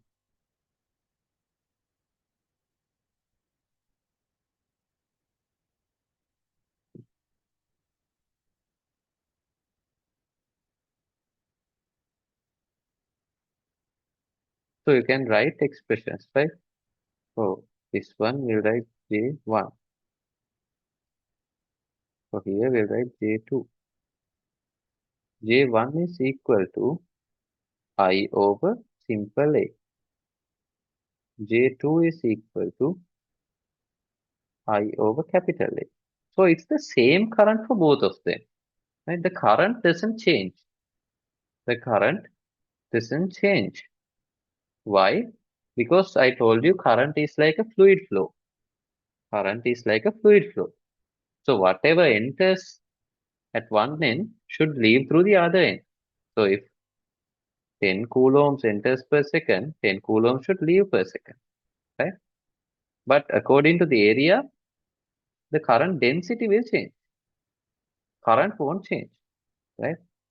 So here when area has increased from simple A to capital A, so current density will reduce from simple A to capital A while the current is constant. So even at the center, current is still I. At any point in the conductor, current is I. This is the charge flow per second or rate of flow of charges.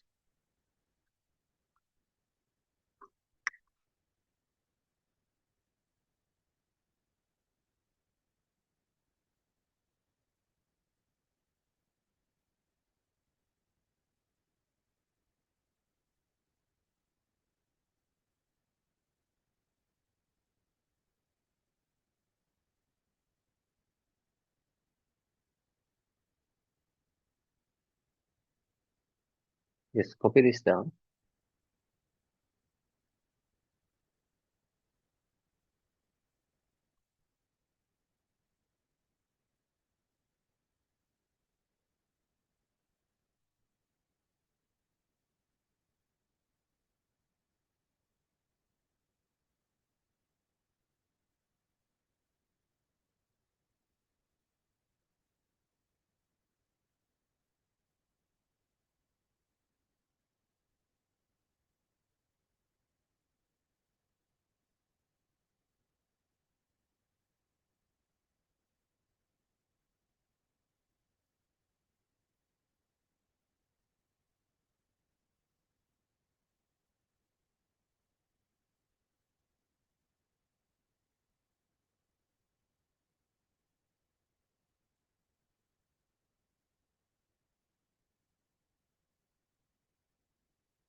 So we don't know need to go into like the current density sums because in the homework sums it's included and it's not much of a big concept which is like asked in the exams month. So we'll discuss about current density uh, next week when we discuss the homework sum. Okay. So now we go into Ohm's law. You know Ohm's law. You have done it in all levels. Right? What is Ohm's law? What is Ohm's law?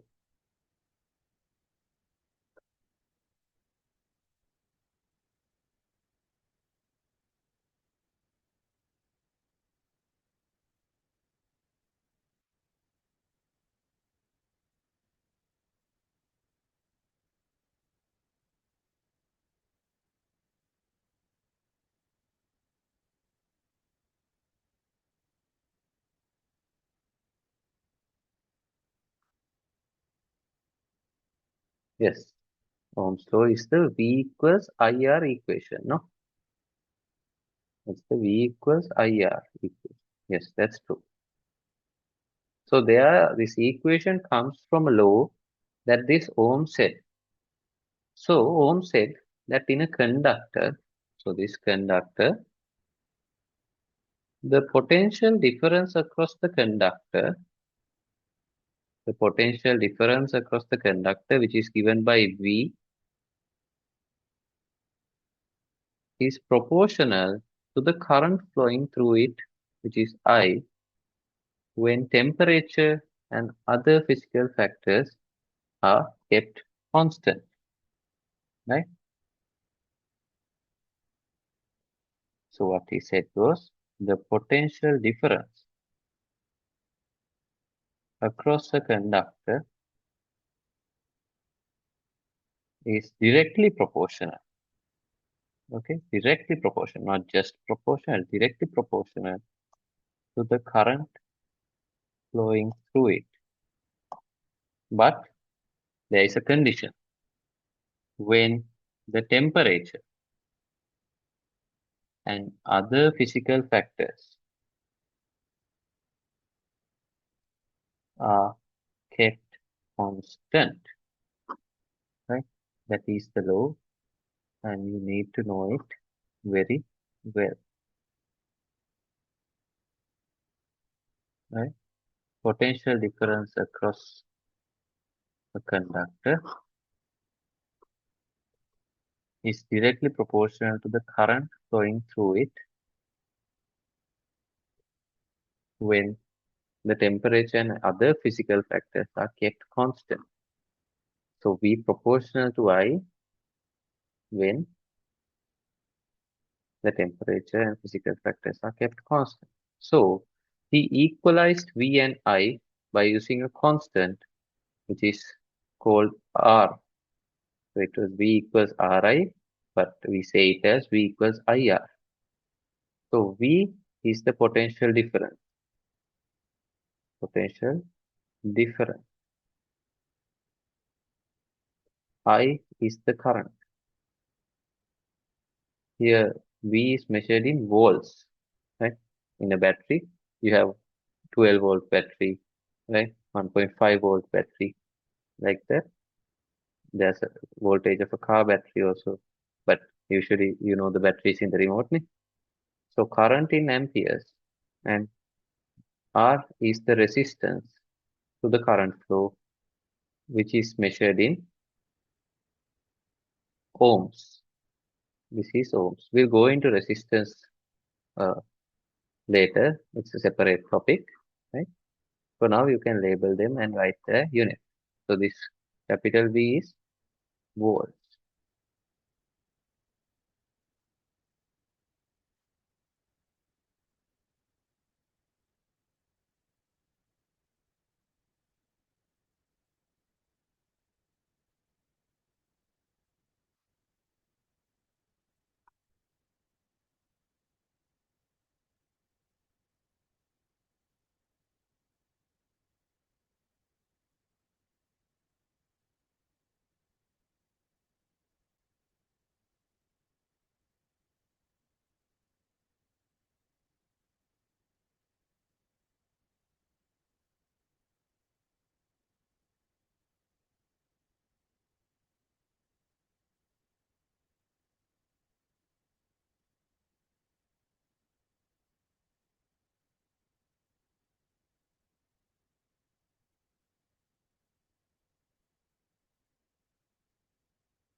Okay.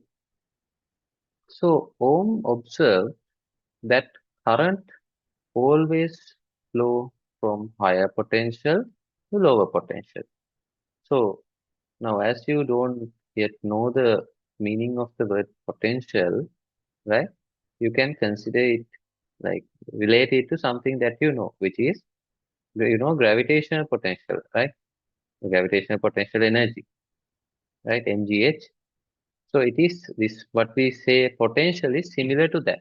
So higher potential is like being at a higher height.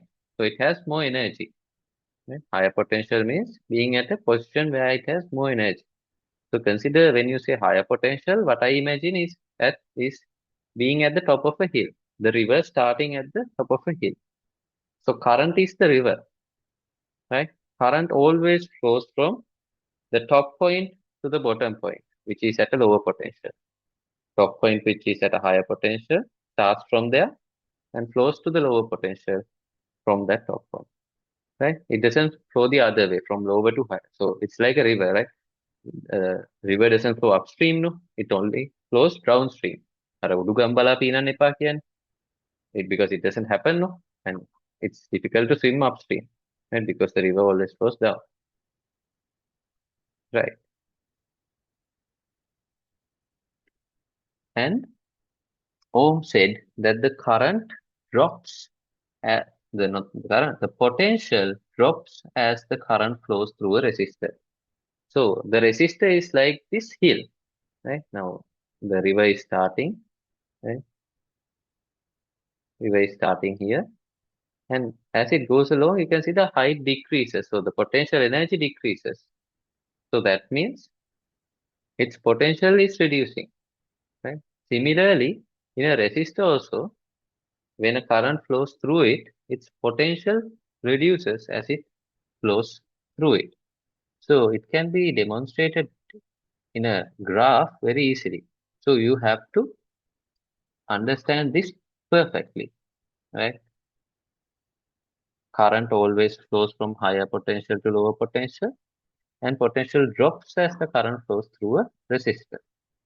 Those two things you have to remember all the time when you do like you need them in your mind. At the back of your mind is fine. You don't need them at the front, right? Going into a question thinking about those two statements, but you need to understand them, right? But you get them when you do sums, right? Right. So now there is a big resistor like this. This is the circuit symbol for a resistor. You know it as you have done it in O levels, right? So the resistance is R. Now we can draw a graph, got a graph of the voltage variation with the when you go through this resistor, right? This is the length starting from 0 and going this way. This is the potential, right? This is the potential. So now for normal conducting wires, we take it that there is no resistance, right? We take it that there is no resistance. So all the points are at a similar potential in a conducting wire. Now I know that we talked about a conducting wire before and said there is resistance. Yes, practically there is resistance. But when doing sums, like when you draw a circuit like this, a battery and a bulb connected to it, these wires, we take the resistance of the wires to be zero, right? Because that is uh, like compared to the resistance of the bulb and other uh, components in the circuit, these wires have very negligible internal resistance if they are good conducting wires. So you take them to be zero. So it's like a highway, right?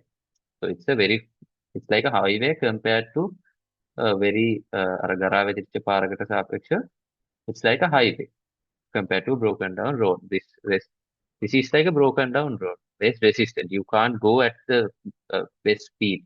Right? There will be energy loss, more fuel consumption in the vehicle. Very difficult. But conducting wires are like a highway for the current.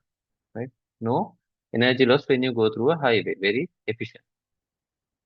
So we are starting now. Current flows this way. I. So Ohm said that current flows from higher potential to lower potential. Right? It flows from higher potential to lower potential. And we know that only when there is a resistance, there is a potential drop. So until the resistance is met, the potential is the same. Right? It's, let's say, V1. Here also V1. Here also V1. From here to here, it's V1. Same potential. Right? And we know that across this resistance, the potential reduces by a certain value. That is what Ohm gives by V equals IR. It is the potential difference. So you have to know that there is a difference between potential and potential difference. Right? You can make a small note of it on the side. There's a difference between potential and potential difference.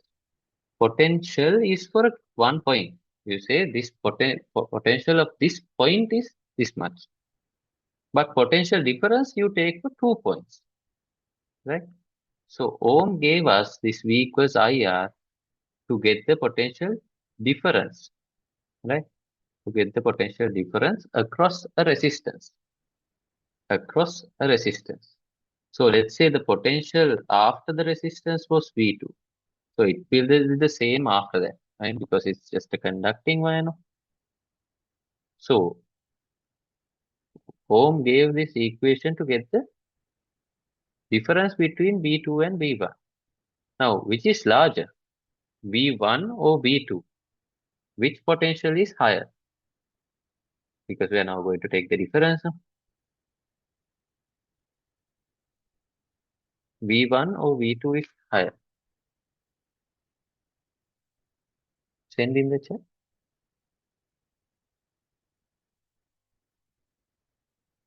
You can read those two statements that uh, we, that was there in association with Ohm's law.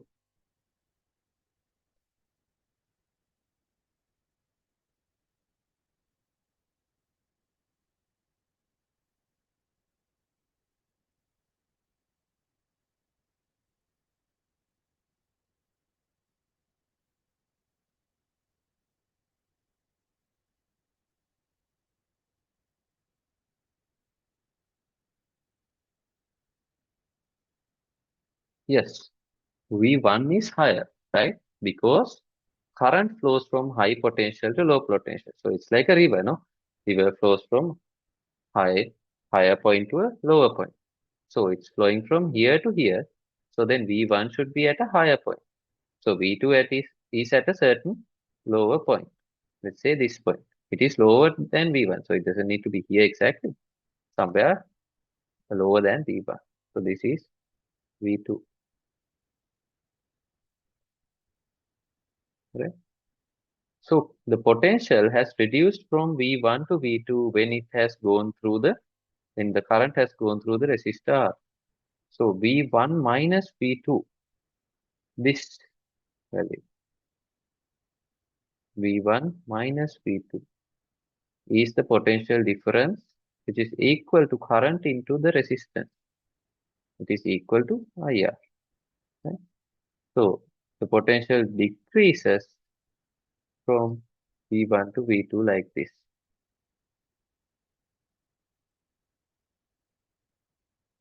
Okay, that is given by Ohm's law, right? IR.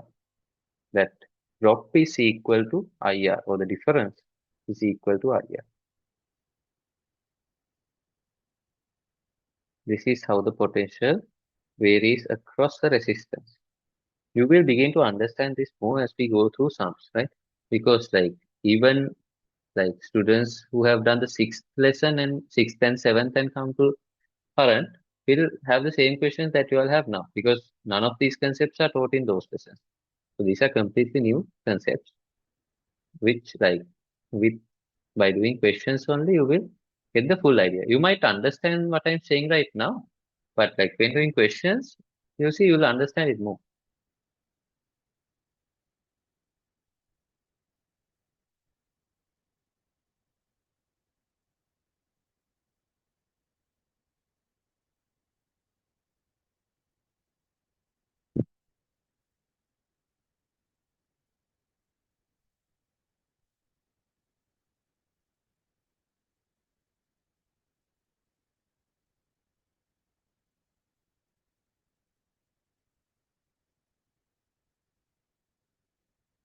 Okay, we'll do a small question. You can copy this down and do this question. It's not in the table. This is a simple question. A resistor of 5 ohms is connected across a battery of 10 volts, like this. Right? Find current in the circuit. A very simple sum. Find current in the circuit.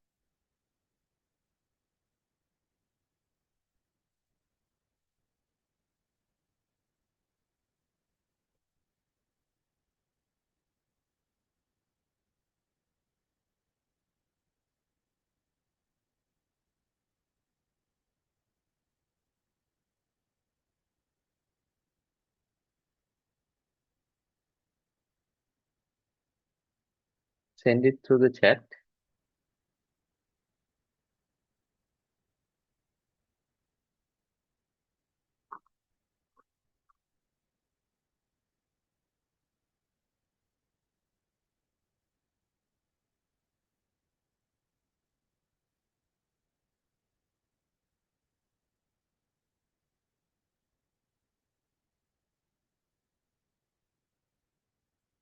Yes, so we have got the answer. No? We can apply Ohm's law. V is equal to IR.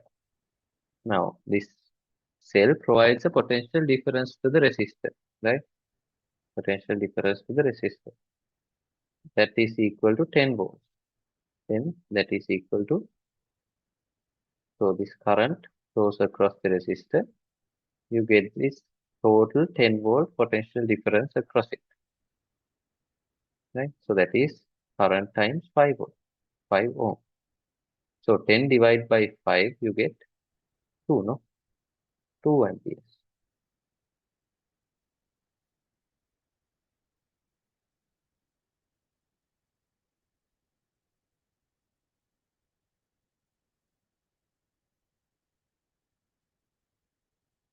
So here, just a bit of like a tip. When you go from the negative terminal to the positive terminal of the cell, from negative to positive terminal, the like here 10 volts means that the potential increases by 10 volts when you go from here to here, right? Potential increase is from negative to positive. Now, because negative terminal is at a negative potential, positive terminal is at a positive potential. So that is going at a lower potential to a higher potential. From negative, that is lower potential, positive means higher potential. So the increase when going from negative to positive terminal of a cell is what we say it's EMF, or the voltage of the battery. Here it's 10 volts. Right? So now I want to teach you the basics here, right? Before we go into any theory, because most students fail to understand this potential concept properly. I'll go it a bit bigger. So here positive terminal, this is the negative terminal. When you go from, let's say the potential at this point of the circuit is V1, right? And when you go from V1 to this point, the voltage of the battery is 10 volts. So the increase is 10 volts now. If the increase is 10 volts, right? From when you go from the negative terminal, this whole, it's the same conducting wire, no resistance, right? So it's the same potential. Here also V1, here also V1, everywhere V1, right? It's the same wire. So when you go from V1 to this point, how can you write the potential of this second point in front of the battery? What is that potential? You can write it in terms of the values given here.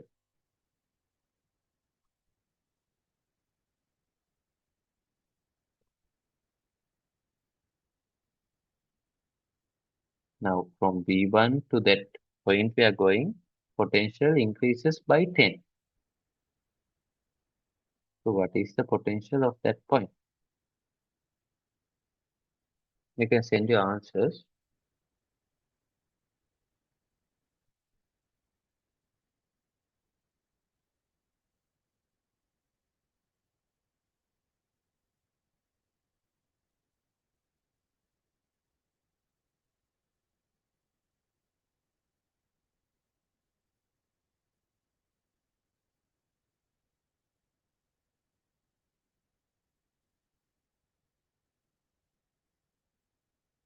Next day I will be giving a break in between, right? Today because uh, there's only theory to do.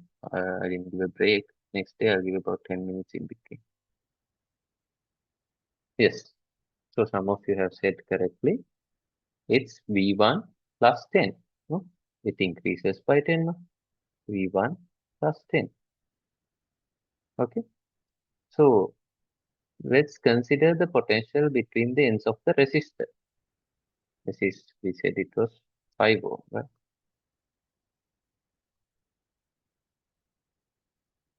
Now, this is the same conducting wire that is going from here to here. So the potential throughout the wire is same. So potential here is, what is the potential at this end of the 5 ohm resistor? If this is the same conducting wire.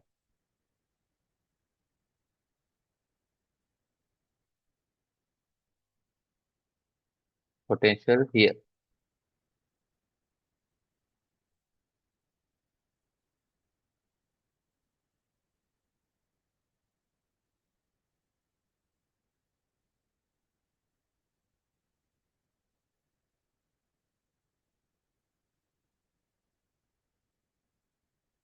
It's fine to get answers wrong.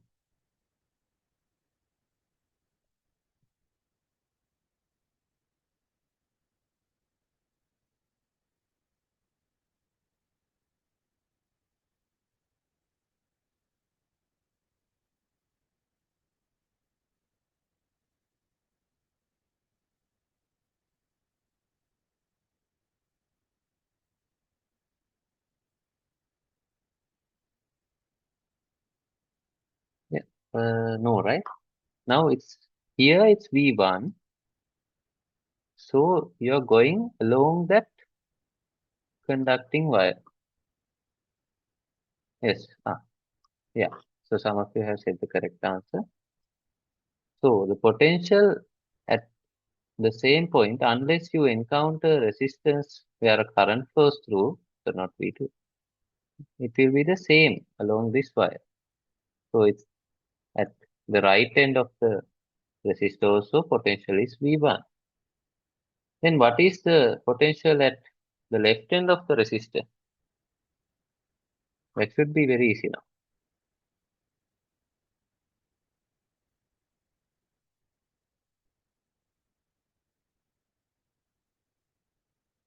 Yes, it is V1 plus 10, right? Same conducting wire. No?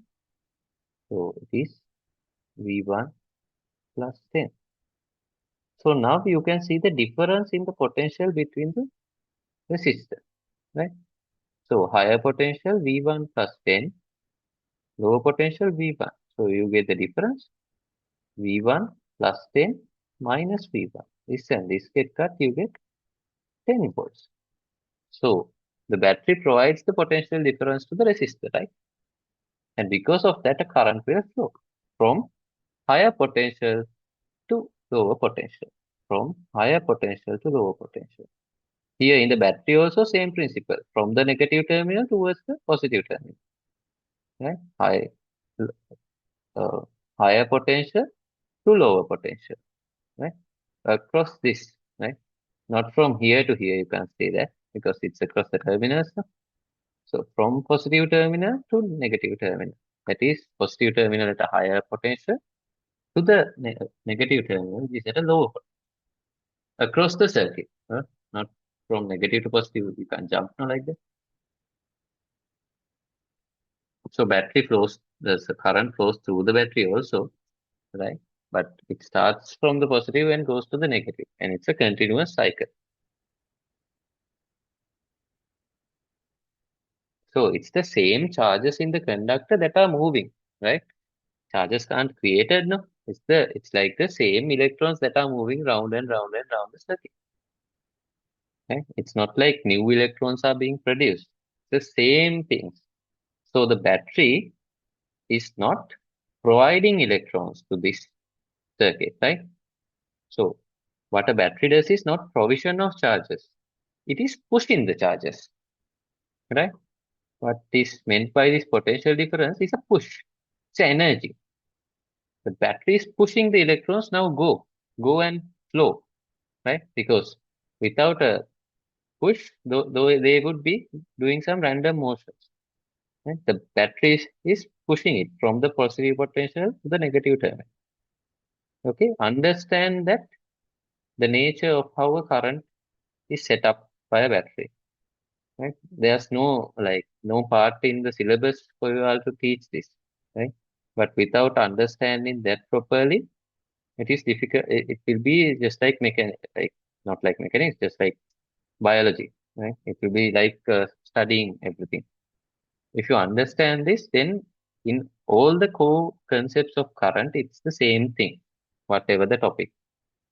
So this is the most basic and most important principles that I have taught you right now in this lesson, right? So write this down. Definitely you have to write this down. Although we can write this down here. Space is enough.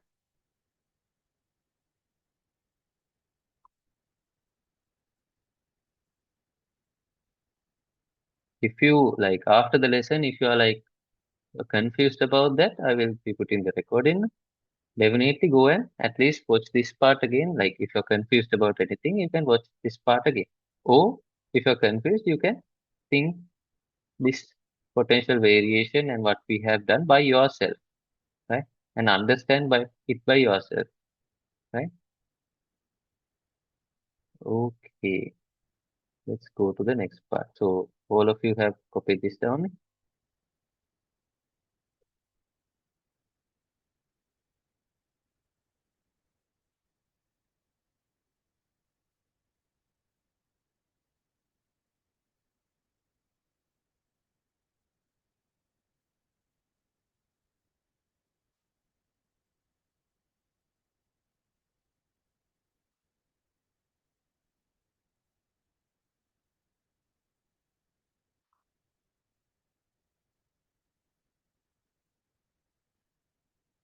Right.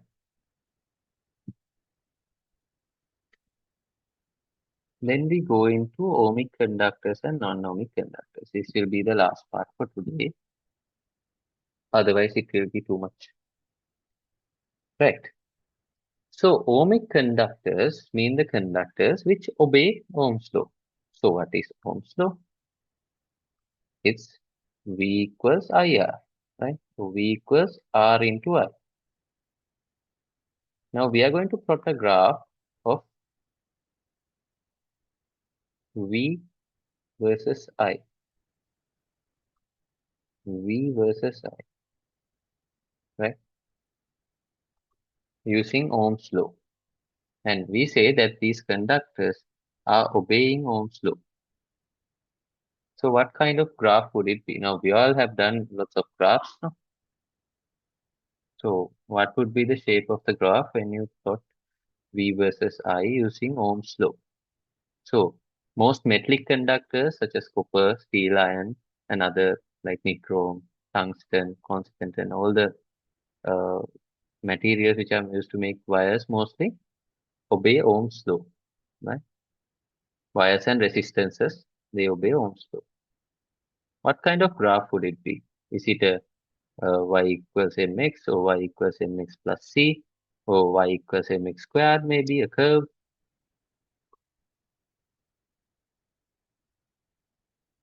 Yes. So all of you have said straight line graph in the form of y equals mx, right?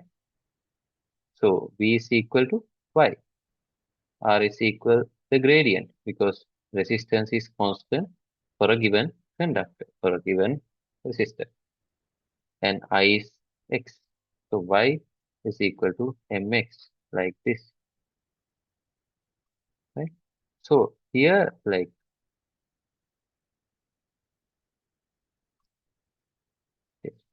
here, current negative means it's going in the opposite direction, right?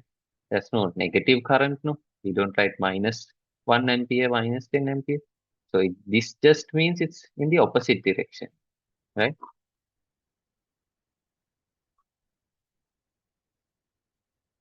Okay. Draw this.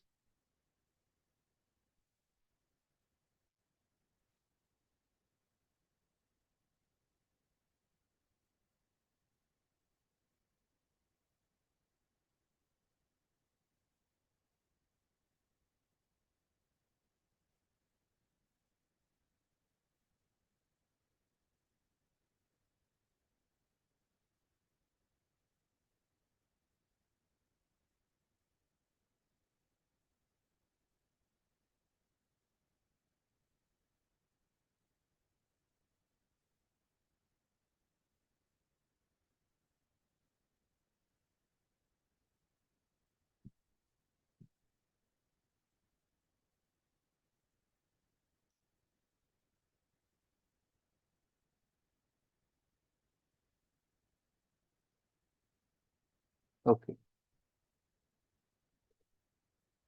Now we go into non-ohmic conductors. Non-ohmic conductors. Conductors which do not behave according to Ohm's law. So practically, none of the conductors behave according to Ohm's law. Right? We'll go into uh, that later, right? But some of them do at certain conditions. They do. Like, and if we can keep the temperature constant, just like in like the condition for Ohm's law, we can do it. But like in practically, it doesn't happen. Like unless we purposefully keep the temperature constant, we can't make them obey Ohm's law, right? But like in the current practicals, we try to keep the temperature constant uh, and then make it obey Ohm's law, right? So that condition is satisfied, then Ohm's law is proved. We have a practical to prove Ohm's law as well. We will be doing all the practicals at the end of the lesson, right? Okay. So now for non-ohmic conductors, the first example is a fluorescent lamp. So it's like a filament bulb. You can write down fluorescent lamp slash filament bulb. Both work with the same principle. So now these days filament bulbs are not used. No, filament bulbs කියන්නේ the transparent bulb, the one like this. එහෙම තියෙන එක. The transparent one with a filament in it. It gives a yellowish kind of light, right? දැන් ගෙවල් වල ඒක පාවිච්චි කරන අඩුයි. පාවිච්චි වෙන්නෙම නෑ මට. නේ? එතකොට the what happens to the fluorescent lamp as you keep it lighted? If you keep it lighted for like 1 hour and then try to touch it,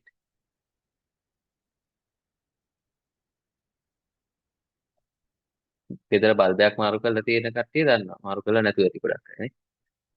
If you try to touch a bulb that has been lighted for a long time, especially filament bulbs, it will be heated, right? It will be very hot. So that means the temperature of the filament is not constant, right? Now, in a filament bulb, what happens is it is connected to a circuit and there is a filament here, right? When the current flows through the circuit, light is emitted, right? Now, when you like keep it operated for a long time and when you touch it, if it's hot, that means the temperature has increased. So the temperature of the filament has increased now because the filament is what emits the light, no? So that electrical energy is converted to heat and light energy. So when the filament gets heated, it emits light. Okay. So now, does it obey Ohm's law? Will it obey Ohm's law? Ohm said that V proportional to I when temperature and other physical factors are constant. Here it is being heated. So temperature is changing. As a result, V will not be directly proportional to I. Right? We know that V equals IR. So for the graph's sake, I'm taking R to the front. So this resistance is what changes, no? This resistance changes due to heating. So we haven't come to the equation concerning resistance and temperature yet, but we can think like this. Now, when this material is heated, the energy of all the atoms as well as the electrons would also increase, right? So in the metal, now there are positive atoms like this, as well as electrons which are flowing, no? So when you increase the temperature, their energy increases. As a result, the speed of the electrons also increases. And also the vibration of the metal atoms also increase. Hmm. They will be having a greater vibration amplitude. Now, let's consider this, not this. Consider this one. Look at the video. Consider this as a metal atom. So at a certain temperature, it was vibrating like this. Now, if you increase the temperature, it will have a greater vibration range, like this, greater amplitude that is. So it has a more probability of hitting an electron now, right? So electrons also, the probability of colliding with another electron also increases. They have higher speeds, no? And also these, consider the electron to be a car or something, and the large metallic atoms to be big buildings. So they are vibrating buildings. You have to move through them, right? So now if they are vibrating more and more and coming closer, it's difficult to move through them, and there's a greater chance that you will hit one of them, right? And when you consider the cars themselves, they will also be moving at very higher speeds now because of high energy. So there's a probability of hitting another car is also increasing. That's why they say don't drive fast, no? The probability of collision increases. So what has happened to the resistance to the current flow? Has it increased when the temperature has increased, or has it decreased when this filament gets heated up? What happens to the resistance?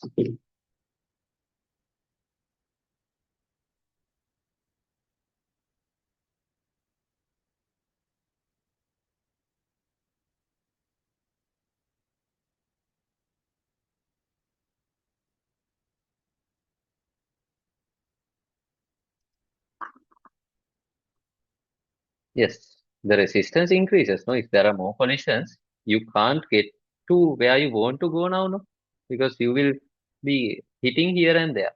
So it will take more time to go where you want to go. So resistance has increased.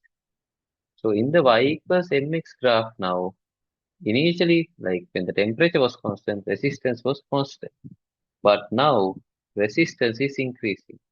So it's an increasing gradient, increasing gradient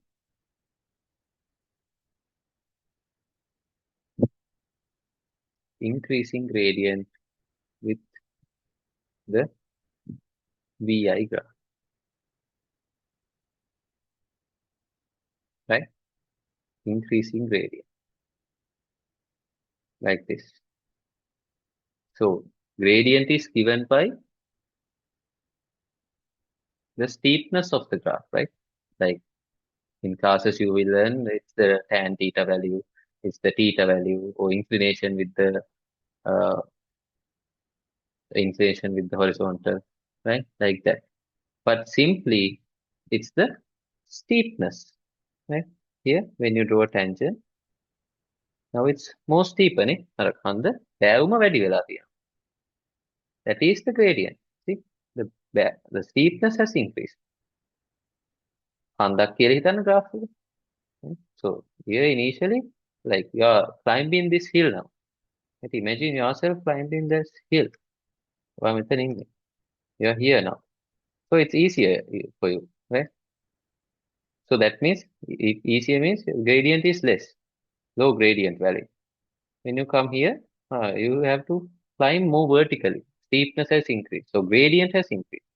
When you come here, you can't even stand. Eh? You'll have to use all four limbs to climb. So again, it is a continuously increasing gradient.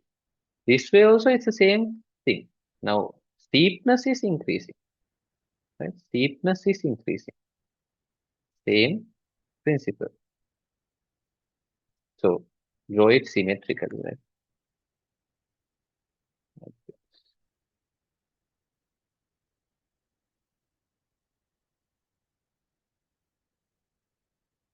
Yes, they can give you it inverted as well with V and I.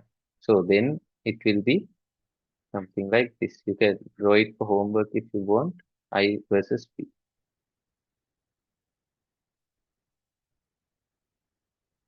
Yeah, draw it for homework. We'll do it next week.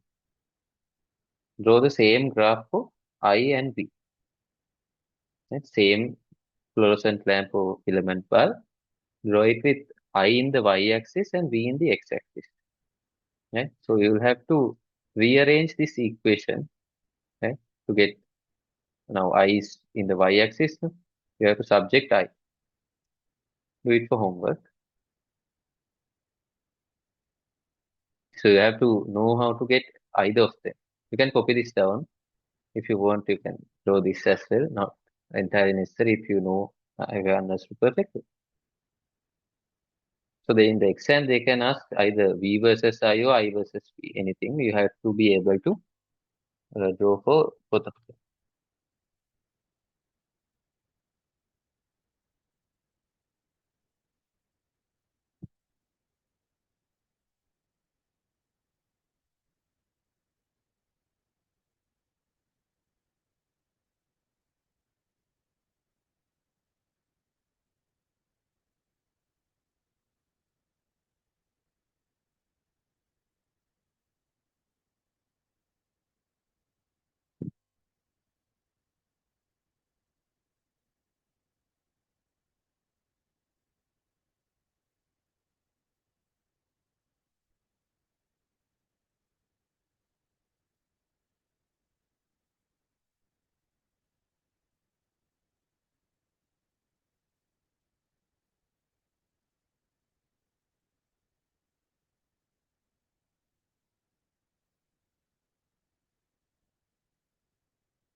Right. We go to a semiconductor PN diode. So this is a bit different, right? And you don't need to know how it happens because in semiconductors we will be like discussing this graph, like we'll be tearing this graph apart and learning it from top to bottom, right? So just for uh, just to know, you can draw this just for like knowledge's sake, just for completeness of the know. Here we have to plot I versus V. You can't plot V versus I because for a diode we vary the voltage and measure the current. So, right? So you get a graph like this in a diode. You get a graph like this for the positive voltage and for the negative voltage, it's something like this.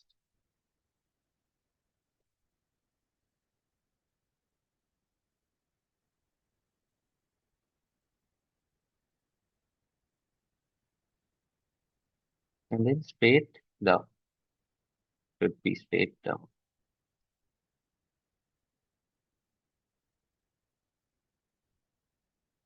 like this. Yeah. It's a semiconductor the VI graph, IV graph for a semiconductor diode. You don't really need to know, right? Anything about the graph, not even the shape. You don't need to remember that right now because you will have it imprinted on your mind when you do electronics lesson. Okay, but this fluorescent lamp thing, you'll understand it more. But I think you have gotten a fairly good idea about it now. Right. So do the homework questions uh, up until 15th question. Now, the ones I told instead of 1, 2, 3, don't do. From 4 to 15, except for the ones we discussed, do all the questions. We will be discussing them at the start of the next lesson and also in between. So next day, we will be going into electrical resistance, some new equations, the variation of resistance with temperature, and a very kind of like an interesting topic where you, uh, which is superconductivity. You can read this and come. You might not understand, but I'll teach it like roughly. There's nothing, no equations or sums, just a bit of theory here. And then we will be going into resistor combinations as well. Right? And the resistor combinations is kind of like the fun part in it. Fun, and when you practice it, it will be very simple. So I hope you understood the lesson. So let me know if there's anything you need clarified, right? Uh, and then I'll send the recording as well. So then let's stop for today. So good night, everyone. Have a good day.